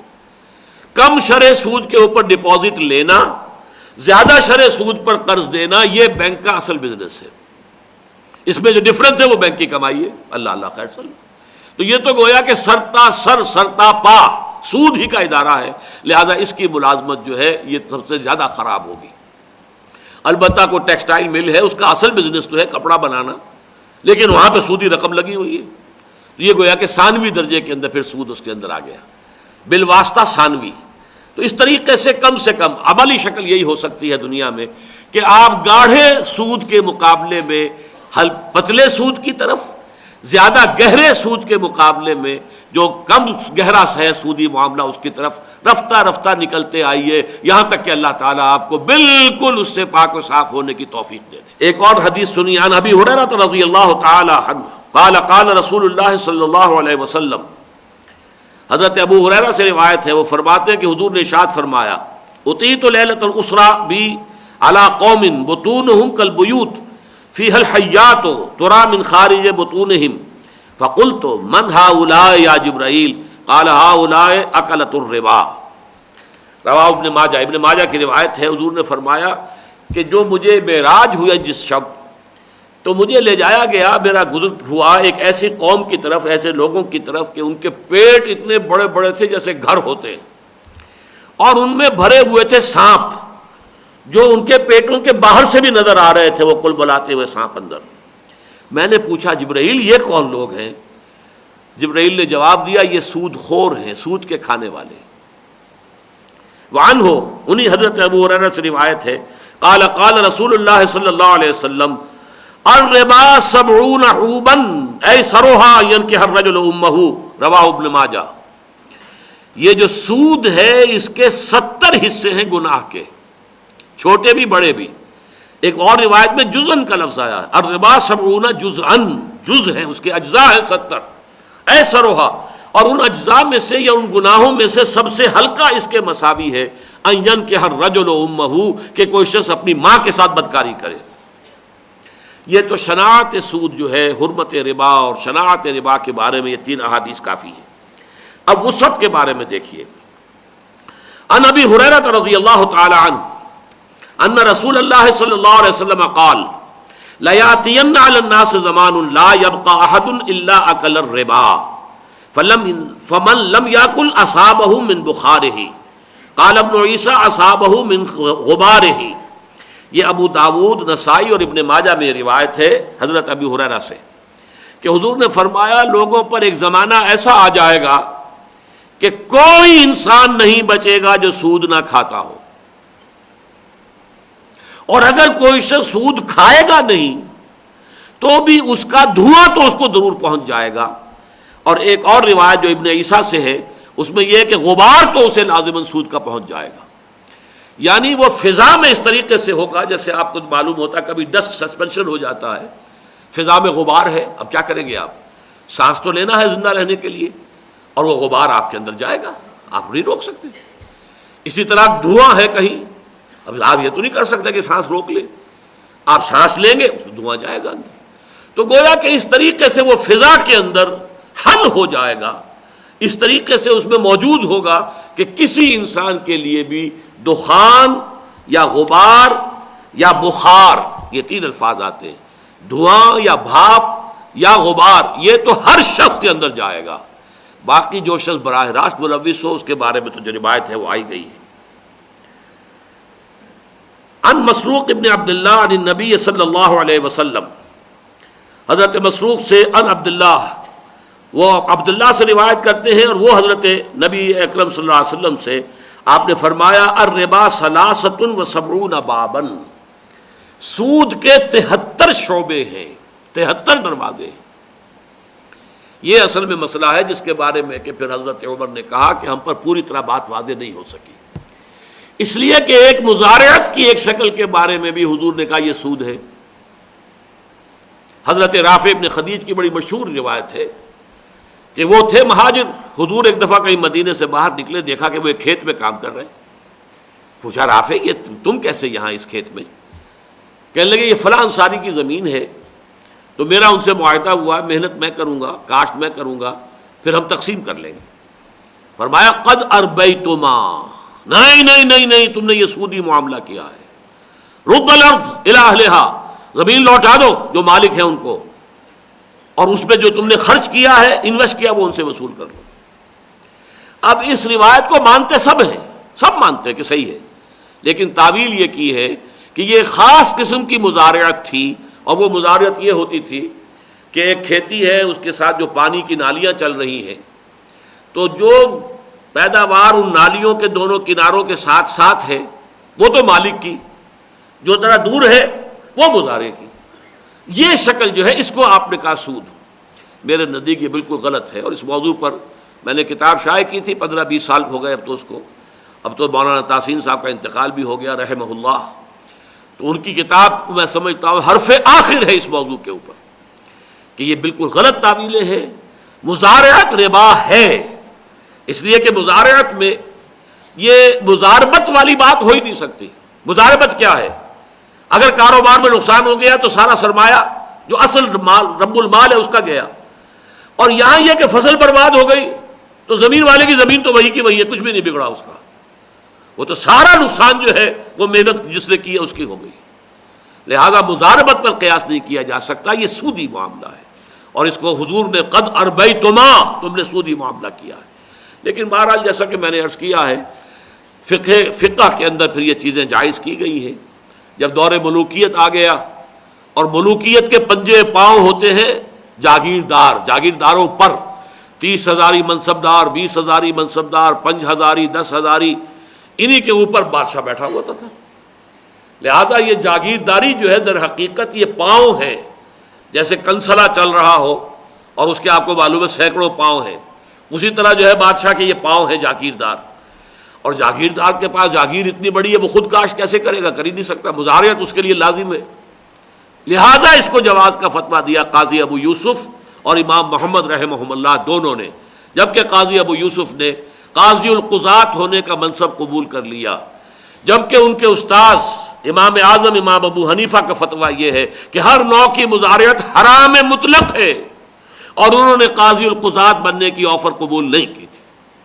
بہرحال یہ ایک علیحدہ بحث ہے لیکن میں اسی لیے عرض کر رہا ہوں کہ سود کس درجے بیع و شرع کے اندر آ جاتا ہے. اب آج جو ہے قسطوں کے اوپر مال جو ہے زیادہ قیمت کے اوپر، اور بالکل فتویٰ ہے یہ علماء کا جائز ہے، اور اسی کے حوالے سے اسلامی بینکنگ کا نظام چل رہا ہے. اب وہ در حقیقت اسی میں جو سود کو ایک جواز کا فتویٰ دیا گیا ہے، اسی کے حوالے سے یہ ساری شکلیں جو ہے، یہ مارک اپ ہے اور یہ لیزنگ ہے اور یہ مضاربہ وغیرہ جس جو نام سے ہو رہے ہیں، وہ حقیقت میں وہ بالکل سود سے خالی نہیں ہے، بلکہ سود کا عنصر شامل ہے. لیکن یہ سود کا وہ عنصر ہے جو فقہی طور پر جائز ہے. تو سود کے بھی دو حصے ہو گئے، ایک وہ جو فقہی طور پر جائز کر لیا گیا، اور ایک وہ کہ جو ان کے نزدیک بھی حرام ہے.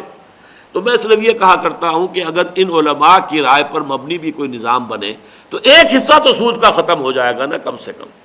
البتہ کامل خاتمہ جو ہے وہ ٹوٹل ریولوشن کے بغیر ممکن نہیں ہے. ٹوٹل ریولوشن، جبکہ ہر شے جو ہے پوری کی پوری عمارت ادھیڑ کر دوبارہ بنائی جاتی ہے.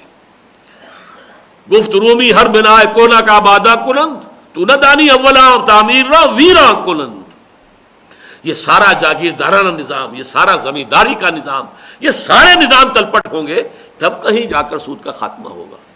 یہ تلپٹ کے لفظ سے مجھے علامہ اقبال کے دو شعر اور یاد آ گئے، بڑے پیارے شعر ہیں. یہ مجھے پچھلے ہی سال میرے علم میں آئے ہیں. میں نے اصل میں علامہ کے پورے فارسی کلام کا بالاستیعاب مطالعہ نہیں کیا ہے، لیکن یہ ہے کہ کافی چیزیں نظر سے گزری ہیں، کبھی کبھی نئی شے بھی میرے علم میں آتی ہے. تو واقعہ یہ ہے کہ میں حیران رہ گیا. این بنوک این فکر چالاک یہود، یہ جو بینکنگ ہے، بنوک بینک کی جمع، بنوک عربی میں بینک کی جمع بنوک. این بنوک این فکر چالاک یہود، یہ یہودیوں کی عیاری اور چالاکی کا مظہر ہے. انہوں نے بنایا بینکنگ کا نظام. پہلے انہوں نے عیسائیت کو پھاڑ کر اس میں سے پروٹیسٹنٹزم کو برآمد کیا. جب تک رومن کیتھولک تھا سارا مذہب جو ہے پورا کا پورا، پورے یورپ میں سود حرام تھا، کوئی سودی لین دین جائز نہیں تھا. لیکن پروٹیسٹنٹ مذہب جب پیدا ہو گیا، اور یہ یہود کا خود کاشتہ پودا ہے، جیسے ہمارے ہاں رفس جو ہے، روافظ، یہ بھی ایک یہودی کا خود کاشتہ پودا ہے. یہ عبداللہ ابن سبا کا بیج ڈالا ہوا ہے کہ جس نے آج تک یہ شکل ہمارے ہاں پیدا کی ہوئی. اسی طرح پروٹیسٹنٹزم جو ہے وہ بھی یہود کا پیدا کردہ ہے، اور ان سے اجازت لی ہے، اور اس کے ذریعے سے پھر یورپ میں اپنا بینکنگ نظام، house of Rothschilds, house of Goldsmiths, یہ وہ لوگ تھے کہ جو کنٹرول کر رہے تھے یورپ کے تمام ممالک کو. فرنگ کی رگے جہاں پنجے یہود میں ہے، علامہ اقبال اس کا مشاہدہ کر کے آئے تھے. اور آج فرنگ کا سردار جو امریکہ، اس کی رگے جہاں پنجے یہود میں ہے. لیکن یہ کہ یہ این بنوک این فکر چالا کے یہود، نور حق از سینہ آدم ربود، آدمی کے سینے سے حق کا نور یعنی وہ روح، نفخت فیہ من روحی، اس کو اس نے سلب کر لیا ہے، زائل کر دیا ہے. تہو بالا نہ گرددی نظام، جب تک یہ نظام بینکوں کا نظام تہو بالا نہیں ہوتا، تلپٹ نہیں ہوتا، دانش و تہذیب و دین سودائے خام، اس وقت تک تمہارا خیال کرنا کہ دانش اور عقل مندی اور دانش اور کوئی تہذیب، اچھی تہذیب، صالح تہذیب اور دین، اس کا کوئی نظام قائم ہو سکتا ہے؟ یہ سودائے خام ہے، خام خیالی ہے. تو یہ تو میں نے عرض کیا کہ اصل میں تو سود کا جو ہوگا انسداد اس وقت ہوگا جب ٹوٹل ریولوشن آئے، تلپٹ ہو نظام پورا کا پورا، فک و کل نظام جسے کہا ہے شاہ ولی اللہ دہلوی نے. اب یہ آخری حدیث سن لیجئے، وقت بھی ختم ہو رہا ہے. عن عمر بن الخطاب رضی اللہ عنہ، یہ اصل میں اثر ہے. ایک ہوتی ہے خبر، حضور کا فرمان یا حضور کا فعل یا حضور کی تقریر، اسے ہم کہتے ہیں خبر. صحابی کا قول، صحابی کا فعل، صحابی کی تقریر، یہ کہلاتا ہے اثر. اور اخبار اور آثار کو جمع کر کے حدیث کہتے ہیں. حدیث میں اخبار بھی ہے، آثار بھی ہے. صحابی کا قول بھی حدیث شمار ہوتا ہے، اگرچہ وہ حدیث نبی نہیں ہے، صحابی کا قول ہے، لیکن وہ حدیث، اس لیے کہ گمان غالب یہ ہے کہ وہ اپنی طرف سے نہیں کہہ رہے، حضور سے سن کر ہی کہہ رہے ہوں. تو عن عمر بن الخطاب رضی اللہ عنہ، حضرت عمر سے مروی ہے، انہوں نے فرمایا ان آخر ما نزلت آیت الربا، بالکل آخر میں جو نازل ہوئی ہیں آیتیں وہ آیت الربا ہے. وان رسول اللہ صلی اللہ علیہ وسلم قبض، اور یہ کہ اللہ کے رسول صلی اللہ علیہ وسلم کی رحلت ہو گئی، آپ کی روح قبض کر لی گئی، آپ کا انتقال ہو گیا، وَلَمْ يُفَسِّرْهَا لَنَا، اور آپ نے اس کی پوری تفسیر ہمارے لیے ابھی نہیں کی تھی. یعنی کن کن چیزوں میں سود ہے. ایک تو براہ راست جو سود معروف تھا وہ تو سب کو معلوم ہو گیا کہ سود حرام ہے، لیکن یہ سود تو وہ لعنت ہے جو پرمیٹ کرتی ہے کاروبار میں، مختلف اور معاملات میں، بیع و شرع میں کیا کیا شکلیں اختیار کرتی ہے. تو اس کے بارے میں ابھی تک پورا علم حضور نے ہمیں نہیں دیا تھا، لہذا اب اس سے جو نتیجہ نکالا ہے بہت عمدہ بات ہے. فَدَعُوا الرِّبَا وَالرِّبَا، تو دیکھو یا مسلمانوں، جس چیز کا ربا ہونا تمہیں معلوم ہو جائے اسے تو چھوڑنا ہی ہے، جس کے بارے میں شک بھی ہو جائے کہ یہ سود ہو سکتا ہے اسے بھی چھوڑ دو. یہ نتیجہ ہونا چاہیے اس کا. جبکہ اس کے برعکس لوگ یہ کر رہے ہیں کہ جہاں شبہ ہے شبہ والی بات کو جائز قرار دے رہے ہیں. نہیں، فَدَعُوا الرِّبَا وَالرِّبَا، جہاں پر کہ ربا ہونا بالکل واضح ہو اسے تو چھوڑنا ہی ہے، جہاں شائبہ شک بھی ہو کہ یہ ربا ہو سکتا ہے اس سے بھی باز آ جاؤ. اللہ تعالی ہمیں اس لعنت میں براہ راست ملوث ہونے سے تو اپنی حفاظت میں رکھے، اور بالواسطہ معاملے میں بھی ہمیں توفیق دے کہ رفتہ رفتہ کم سے کم تر اس کی طرف ہم بڑھتے چلے جائیں تاکہ اس سے اپنے دامن کو پاک کر لیں، سوائے اس غبار کے یا دخان کے یا جو بھی اس کا ہمارے اندر جا رہا ہے بغیر ہماری کسی ارادے کے، بغیر ہماری کسی ایکٹیو انوالومنٹ کے. اللہ تعالیٰ اس کو معاف فرمانے والا ہے، اور اس کی معافی کفارہ کیا ہے؟ اللہ کے دین کے لیے جد و جہد کریں گے تو وہ جد و جہد در حقیقت اس کا کفارہ بن جائے گا. بارک اللہ لی و لکم فی القرآن العظیم ونفعنی و ایاکم بالآیات والذکر الحکیم.